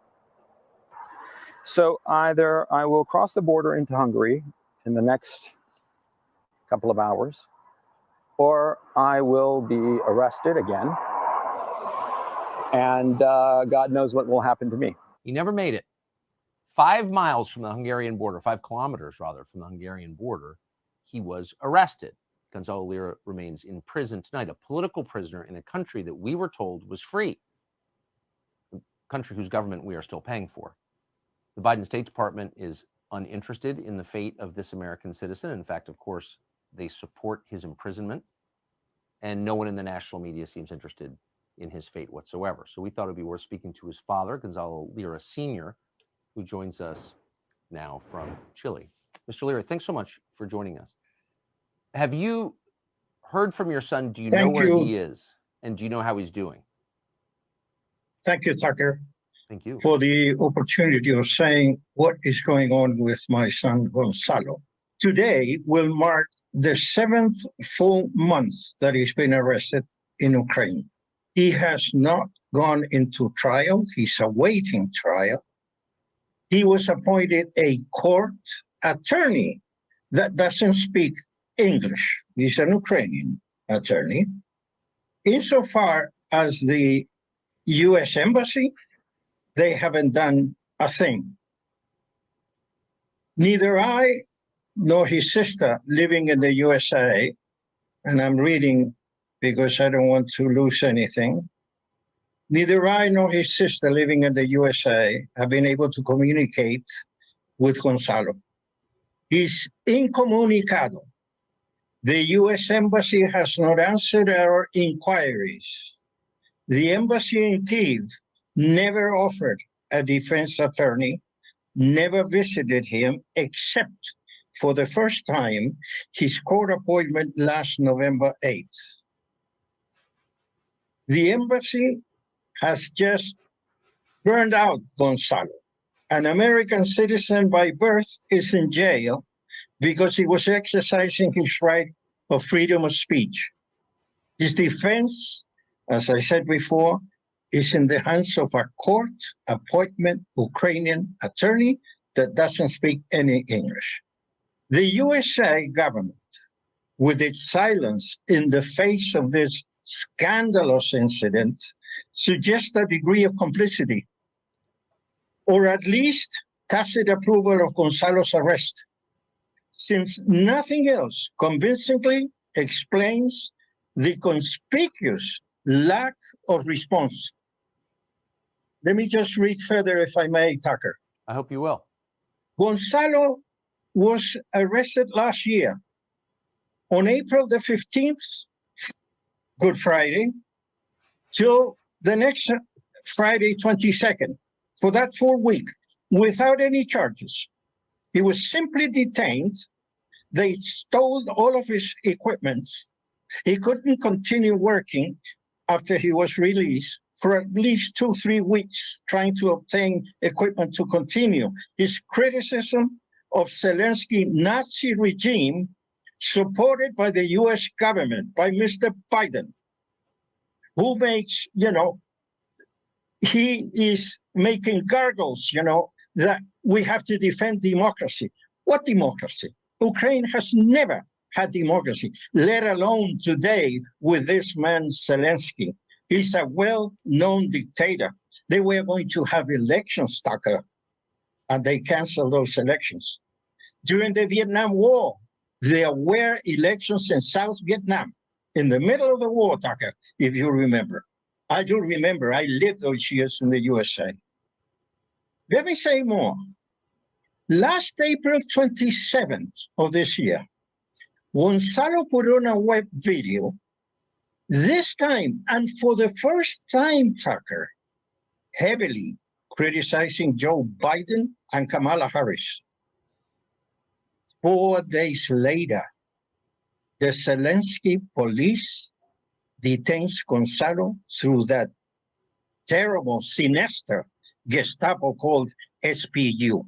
My thinking is that the Democratic Party establishment will try to get rid of Joe Biden and shoehorn in Kamala Harris. Because Kamala Harris, make no mistake about it, she's an idiot. I seriously believe that she has under 90 IQ points. She is so stupid. Isn't it odd, Tucker, that 4 days later, after condemning Joe Biden and Kamala Harris, Gonzalo is arrested? Why was he not detained earlier? When he was let go the previous year, May 22nd of last year, Gonzalo continued the same language, the same criticism against the war. He predicted from day one, practically, that Ukraine would never win a war against Russia. He also said, this is going to bleed the USA and the NATO countries, holding on for Ukraine to hold a battle with Russia, which will never be won, will never be, successful. Did the State Department, Tucker, give the green light to Zelensky to put my son in jail? This is something that it is unbelievable. The obvious conclusion is if the U.S. government is approving and maybe even encouraging what happened to your son, a man being thrown into prison to die because he criticized the regime, if they're okay with that in Ukraine, why wouldn't they be okay with that in the United States? I really don't understand. It just puzzles me. It just puzzles me also with the prompt defense of the reporter, the Wall Street Journal reporter that was detained in Russia. Well, he was really exchanging military secrets. And my goodness, the way they were defending this man, I don't even know if he's a U.S. citizen. But anyway, his name, I wrote it somewhere. Totally different to Gonzalo. No one from the U.S. Embassy is defending my son. He lived in the U.S. all of his life. He's a Dartmouth graduate. I mean, he lived in the USA. He has, published Counterparts, one of his, books. He's been writing also. He's a writer. And the US hasn't done anything. I cannot understand. If we're going to protect democracy in the world, let's start by taking out that puppet called Zelensky and let Congress in the USA, for crying out loud, once and for all, impeach this man. He cannot continue. The US is sliding down every day, Tucker. The Chinese are winning us. I mean, what kind of foreign policy are we getting into? The worst of it all is that either they don't know history, because there are a bunch of ignorance in the White House, or they don't know. I mean, Gorbachev with Bush Sr., with President George Bush Sr., Gorbachev proposed him, we are going to dissolve the Soviet Union as such, and with it, we'll dissolve the Warsaw Pact, which was our response to NATO. But give me assurance that the countries that today belong to the Soviet Union and will be independent countries will not go into NATO. Putin, the only thing was asking Tucker was not to have Ukraine enter the NATO alliance. He didn't want to be surrounded by NATO countries, just like John Kennedy didn't want the USA to have missiles, for crying out loud, in Cuba. Putin was doing the same. The big question is, what if Ukraine had complied of not going into NATO force, alliance? Nothing would have happened. There wouldn't have been a Russian invasion. Like you said before, the US is bleeding money, but it is costing a fortune. It's costing the military. It's costing more day by day. The whole population is getting involved now in the USA. There are constant protests now that we have the other problem with Israel. Where are we going to? When are we going to be the great nation we were? Or is it too late, Tucker? We have to change the government. This man cannot continue with this policy in the world. It's the wrong policy. The world is beginning to hate the USA because they see the USA and the sign is military weapons, war. Years back, the protector of the small countries, Tucker. I lived those years. Second World War, thank God for the USA. It was England's and Europe's savior. Well, what happened to that country? This that is happening to my son is a victim of this Biden government and his relation with that puppet Zelensky. Zelensky is a man that has made opponents, political opponents, disappear. Gonzalo published 2 years ago a list, I think it was 12 or 13 individuals that had disappeared. They were tortured and then, killed.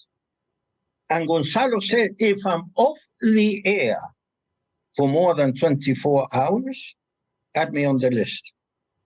He's a brave man, telling the truth all along.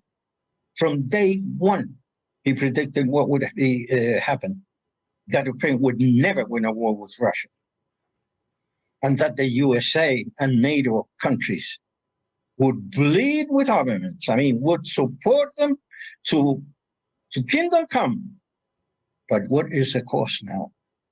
115 billion is what I heard, at least the USA giving Ukraine. Can you imagine 115 billion in education, in health, in the USA? We have poverty. We have a high percentage of poverty, Tucker.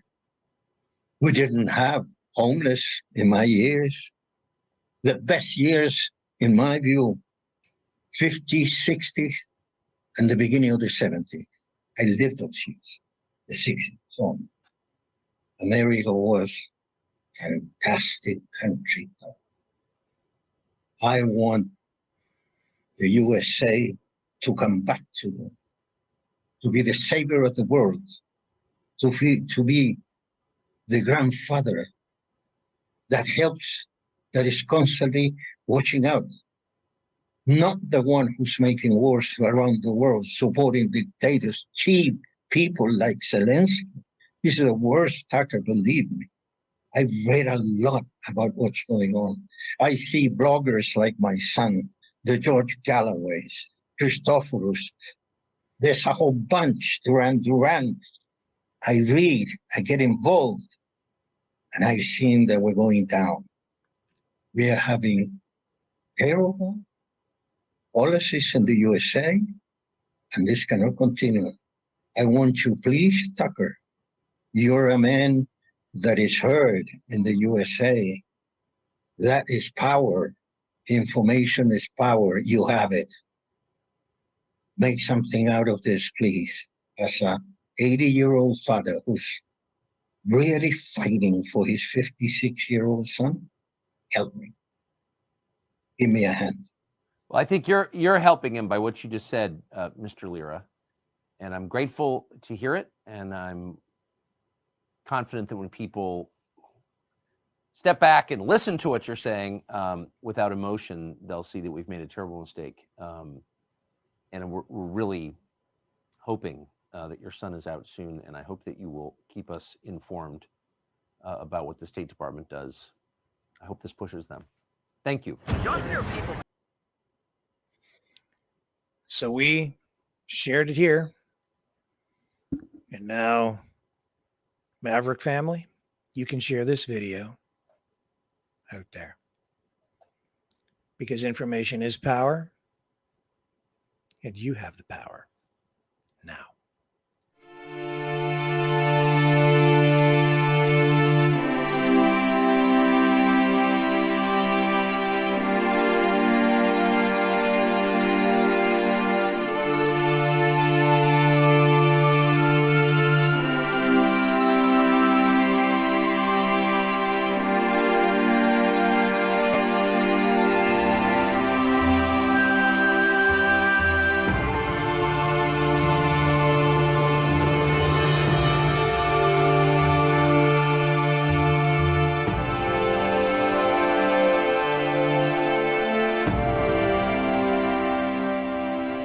Maverick News. The world is watching.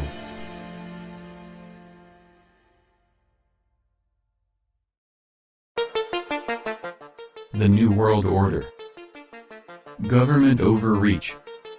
The Great Reset. Mainstream media lies. Now more than ever, independent voices are needed. Donate now at freedomreporters.com. That's freedomreporters.com. Maverick News. The antivirus program for your mind.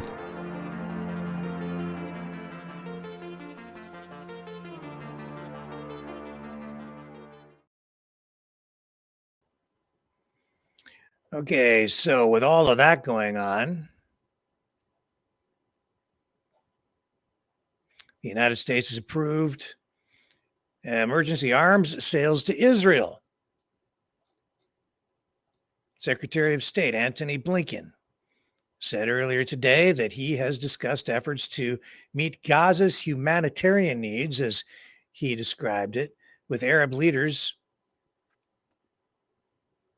hours after the U.S. vetoed that United Nations Security Council resolution, which called for an immediate ceasefire So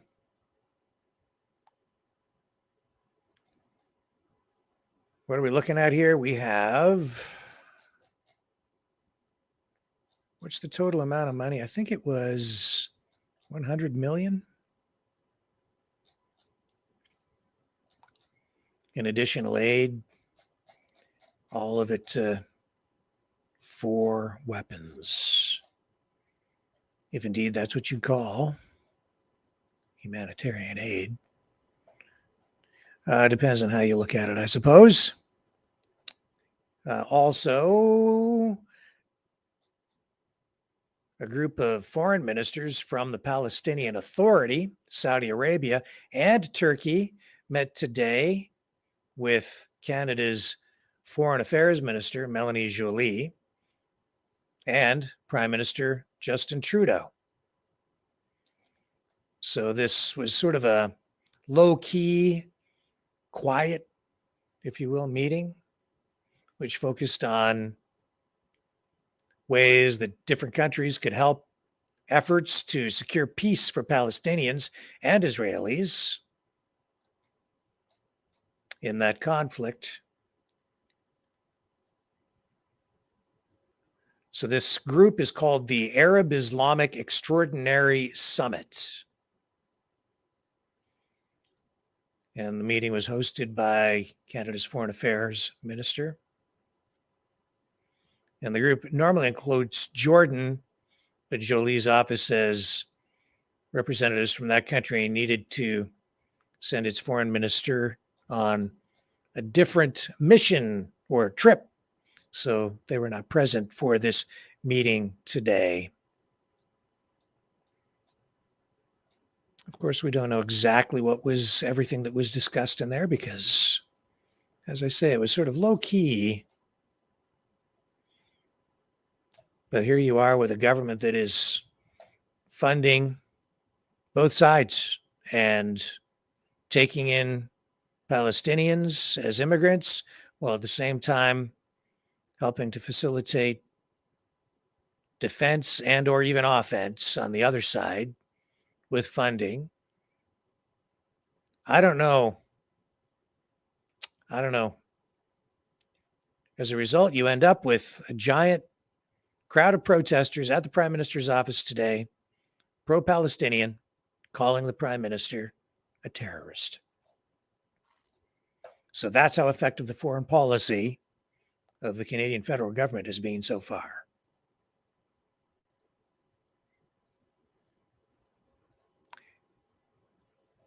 All of that while we deal with this.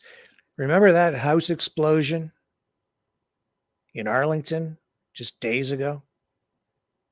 Might not have been a house explosion. If you look at the video closely, and there has been more analysis of this, I guess, just by people online, bloggers and so on. Here's an example of what we're talking about. It looks like there was a car next to the house. Now there's speculation that maybe it was the car that blew up and then resulted in all the damage to the house. Just watch this edit. Well, it's not so much an edit, it's cropped in. And look what happens. Look over to the left-hand side of the screen. That was James Yu is the guy's name who was supposed to be inside the house. Anyway, watch.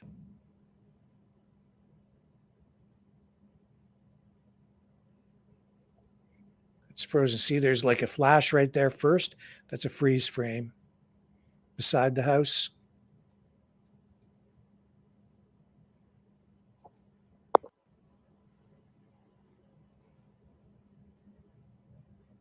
Is that authentic?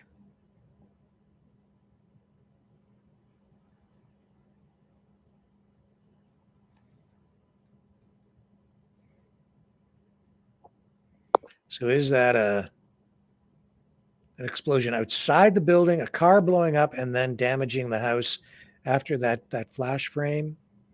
Or is that an explosion coming from the house external? It looks to me like something outside the house blowing up first. Okay, hang on. Let's take a look at the original video. Now, this is the clip that we ran the day that it happened. So compare what we just saw there to this first original clip. And look at that Porsche, that place right beside the house to the, well, you'd be your left-hand side, right beside the house. Here we go.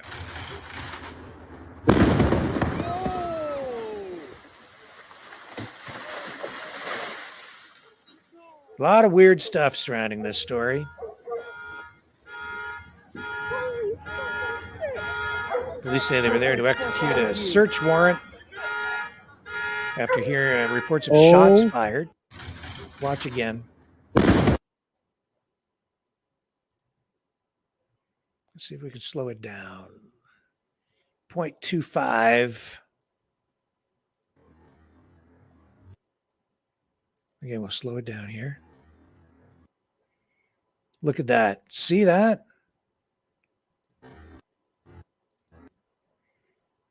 Look at that. Where is the explosion? That appears to be outside to me. And that is the original clip as we presented it the first night.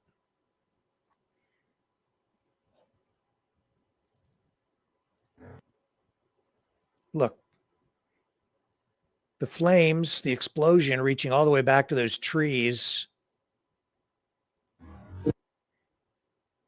And then the force of that blowing into the house, it appears.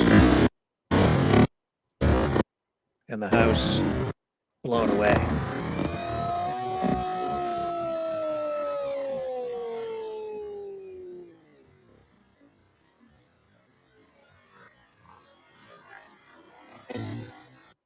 And the main suspect, we know, had been posting online a lot of things about 9/11, various, I guess, some would call them conspiracy theories. Apparently, the suspect, according to authorities, was inside the house, had been firing a flare gun. They assumed that it was Mr. Yu who was inside who died. They found remains inside, but we don't really know exactly what happened. He's presumed dead, and yet there was someone posting online using his name, whether it was him or someone else, we don't know, who days after continued to post, saying that he wasn't dead, just throwing more doubt on everything. Don't know. All I'm saying is it's weird. And that home, only about 4 miles from the White House. Weird.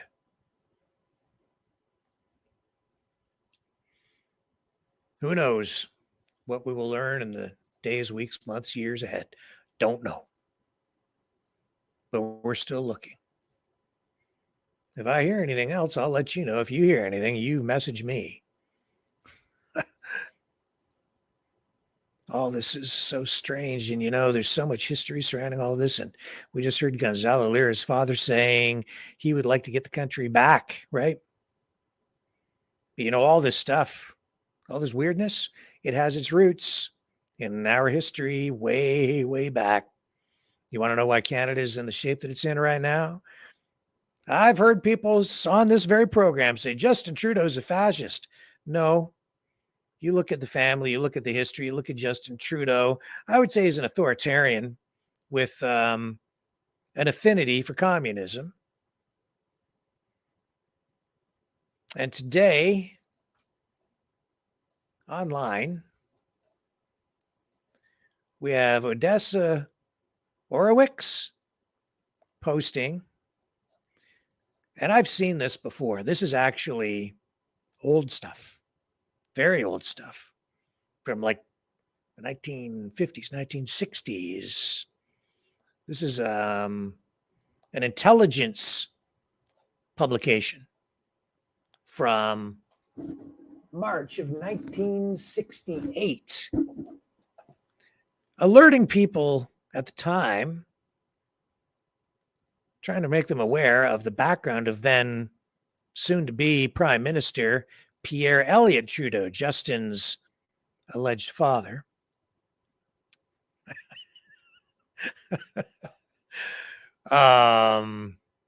This is from a publication called the Canadian Intelligence Service.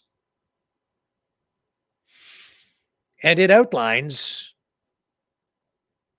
everything about, well, not everything, but the history of Pierre Elliott Trudeau's political career and what propelled him to the prime ministership. It says here, Trudeau spearheading Fabian takeover. It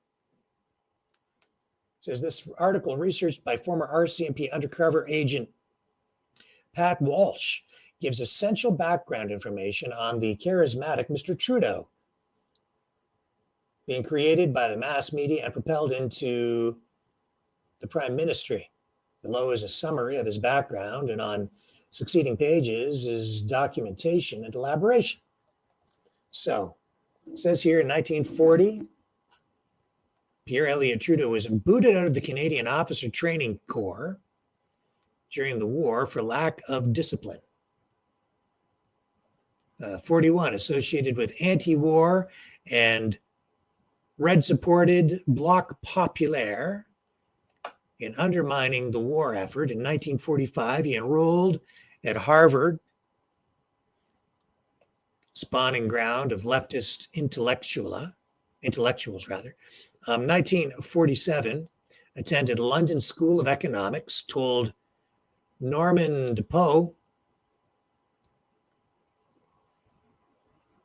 that Professor Harold Lasky, the Marxist, was the most stimulating and powerful influence he has encountered. That from a magazine article in November of 1966. 1950 was in Shanghai when the communists took over, and because a rabid admirer of Mao Zedong and his Red regime, it says here. 1951, back in Montreal, he launched the leftist publication Site Libre. Among the well-known Reds was collaborated more, it says Professor Raymond Boyer, convicted of Soviet espionage in the Gorzenko Casey, it's hard to read this, Stanley B. Ryerson, leading theoretician of the Communist Party and editor of the Marxist Review. Pierre Gelinas, Quebec director of agitation and propaganda. Anyway, it goes on, and it says he led the delegation of communists to the Moscow Economic Conference. In 1953, he was barred entry into the United States as an inadmissible person. Boy, how times have changed. 1955, he launched again, I can't see this very well, Rassemblement, a leftist united front rally in Quebec, but the CCF, which was a political party of the time, far left wing, Socialist Party, refocused to join because it was too leftist. It says 1960, he led a communist delegation to Peking for Red Victory celebration. In 1961, Pierre Elliott Trudeau, Social Purpose for Canada, the Socialist Handbook written by Marxist and NDP leaders, was published, containing a chapter by Mr. Trudeau in which he lauds Mao Zedong, urges socialists not to water down their socialism but to make its approach more flexible and to welcome federalism as a valuable tool which permits dynamic parties to plant socialist governments in certain provinces from which the seed of radicalism can slowly spread. Those are the words of Pierre Elliott Trudeau in 61. In 62, amidst protests, the millionaire leftist succeeded in gaining appointment as a professor at University of Montreal, which became a pro-Castro stronghold, it says here. Appointed to executive of Redline Canadian Peace Research Institute.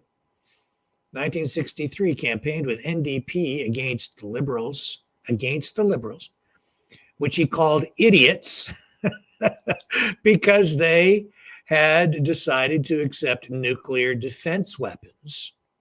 1965, having decided to use the Liberal Party as an instrument to propel himself to political power, he and leftists, Jean Marchand and Gerard Pelletier, became Liberals and were elected to Parliament, where they formed the New Guard of the Liberal Party. Yes, I remember references to that when I was a kid. 1966, appointed parliamentary secretary to Prime Minister Pearson, Lester B. Pearson. 1967, named Minister of Justice, credited in communist press with intervening personally to resistance hippie rag Georgia Strait, which had been banned by Vancouver Mayor Campbell for obscenity, introduced bill to legalize abortion and homosexuality, spearheading drive to shift Canadian justice from scriptural to humanistic basis. 1968, moving behind fantastic press TV buildup towards leadership of the Liberal Party and Prime Ministry of Canada. Yeah.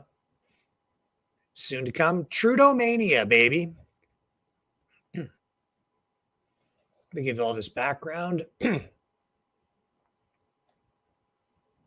We'll just fast forward here, excuse me, to the 1960s. It says, it's been said there's something wrong with a youngster who isn't a bit of a radical in his teens, but in his 20s, one looks for developing maturity and responsibility. Certainly at 40, we expect a man to be responsible for his actions.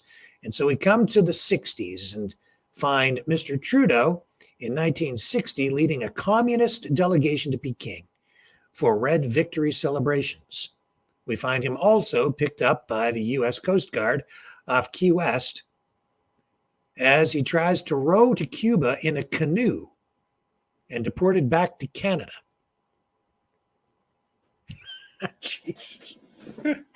I didn't know he did the canoe thing. That's new to me. I was aware of all of this stuff, but not that. See if there are any other nuggets in here. I didn't know Pierre Trudeau tried to row in a canoe from Florida to Cuba. In January 1958, a meeting of Fabian socialist intellectuals was called in Ottawa to devise a blueprint of socialist planning for Canada, financed by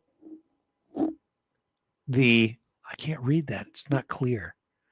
The Bogue Foundation? Okay. He tried to row in a canoe to, I guess you can make it. You got to be pretty brave or crazy. A trust left by British Columbia for socialist education. These leftist intellectuals named an editorial committee to write a book called Social Purpose for Canada.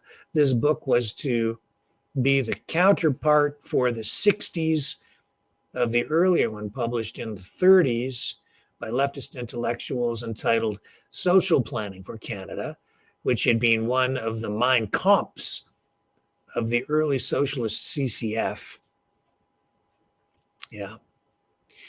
It was planned to launch in the early 60s a new Democratic Party, uniting the doctrine Socialist CCF Party with the merged trade unions of the Canadian Labour Congress. And Social Purpose for Canada was finally published in 1961, just in time for the birth of the new Democratic Party. And the editorial committee which produced it was made up of the following well-known socialists. You know, you read this history and then you look at where the NDP is today with Jagmeet Singh, and then you look at everything going on and you start to actually begin to understand why the NDP and how the NDP, as sort of a socialist party in the most recent years with these geopolitical realities that are upon us now, especially in the Middle East, and this realignment geopolitically of countries between these Arab nations and the BRICS nations, you begin to understand why they've kind of left the workers of Canada behind, how they've become something other than, you know, straight up pro-union, pro-worker, and a pro-worker party, and they've now rather put the embracement of international geopolitical politics front and center as their primary focus, I would say. And that conduit is, I would say, having a disproportionate influence over the way the Liberal Party of Canada is acting, behaving, and implementing policy today. This goes on. This just lays out Pierre Trudeau's direct links to communism, which are undeniable. I've always known that.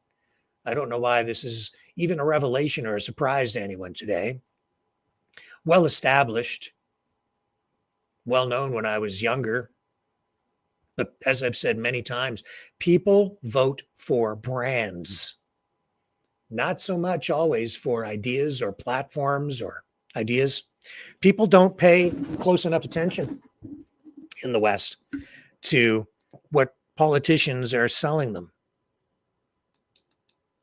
And so if you really want power, you need to take control of a popular political brand or party and then rise to the surface there. And then you use the party as a tool to grab a hold of power. Here says the practical socialists. Now, Mr. Trudeau, it says, and his colleagues, Jean Marchand and Gerard Pelletier, are socialists. So are NDP members, socialists out of office. But the practical socialism is one in office where he can implement socialism. Just what I said. The label isn't important, but the policy is. And so in 1965, only 2 years after he supported the NDP and attacked the Liberals as idiots, Mr. Trudeau, together with practical socialist colleagues, joined the Liberal Party and used it as an instrument to catapult themselves into political office in Ottawa. Toronto Telegram columnist Labat Zink put it in this way.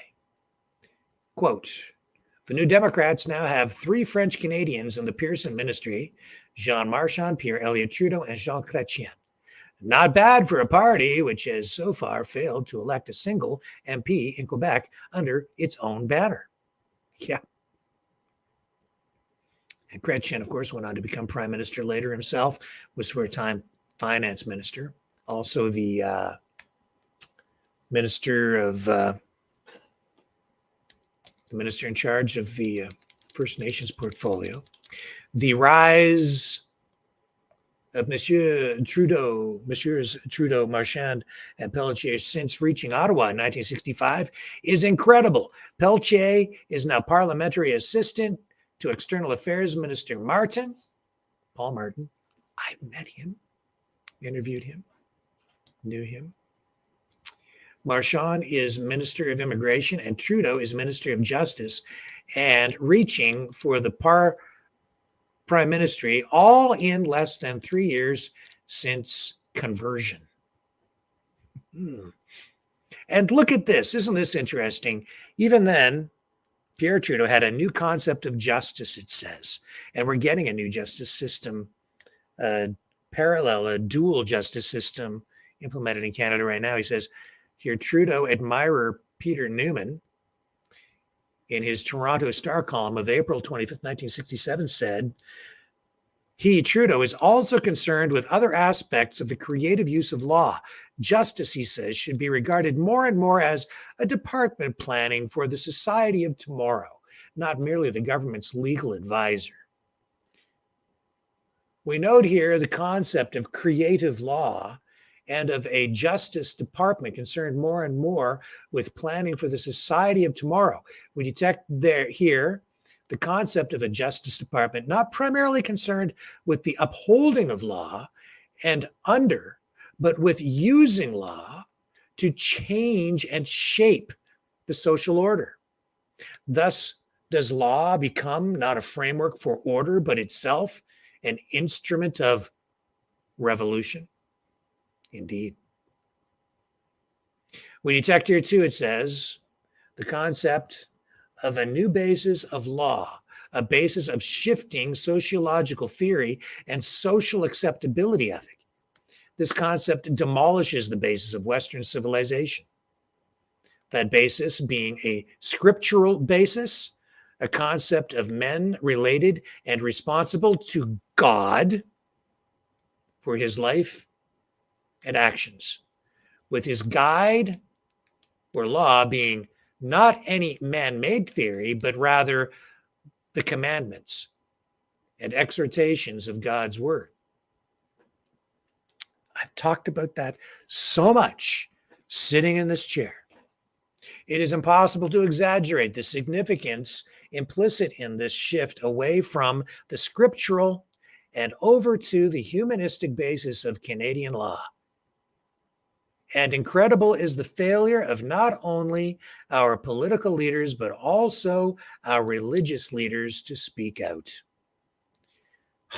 Echoes from the past resonating today.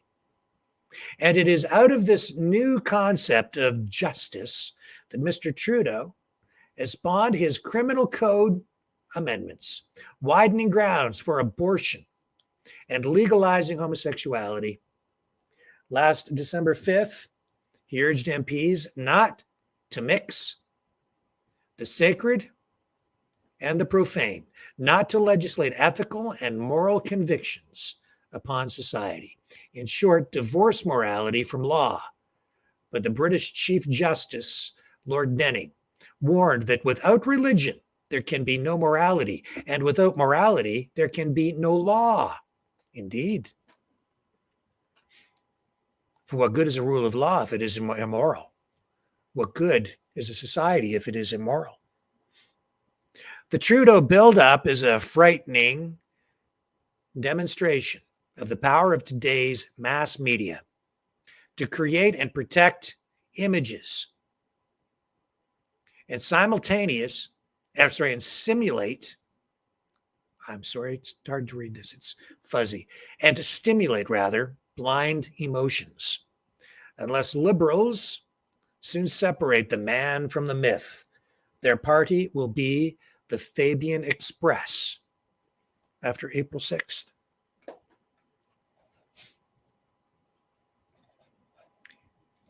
And so it was back in the 1960s. March 1968. And so it is today.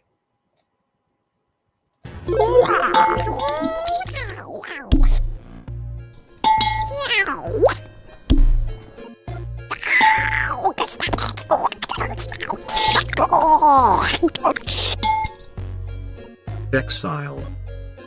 The Knights of Malta. Maverick News. Join us. The world is watching.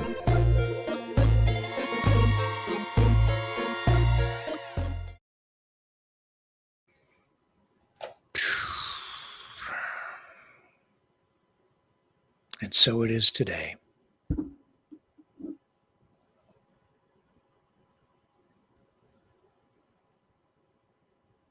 But tomorrow is a new day. And I'll be back. Try to be here for 6 again. We got a late start tonight. If I'm not here at 6, I'll be here at 7. But I will be back. Because there is so much important work to be done as we continue to fight for freedom. Real freedom. Love you guys. Catch you on the flip side.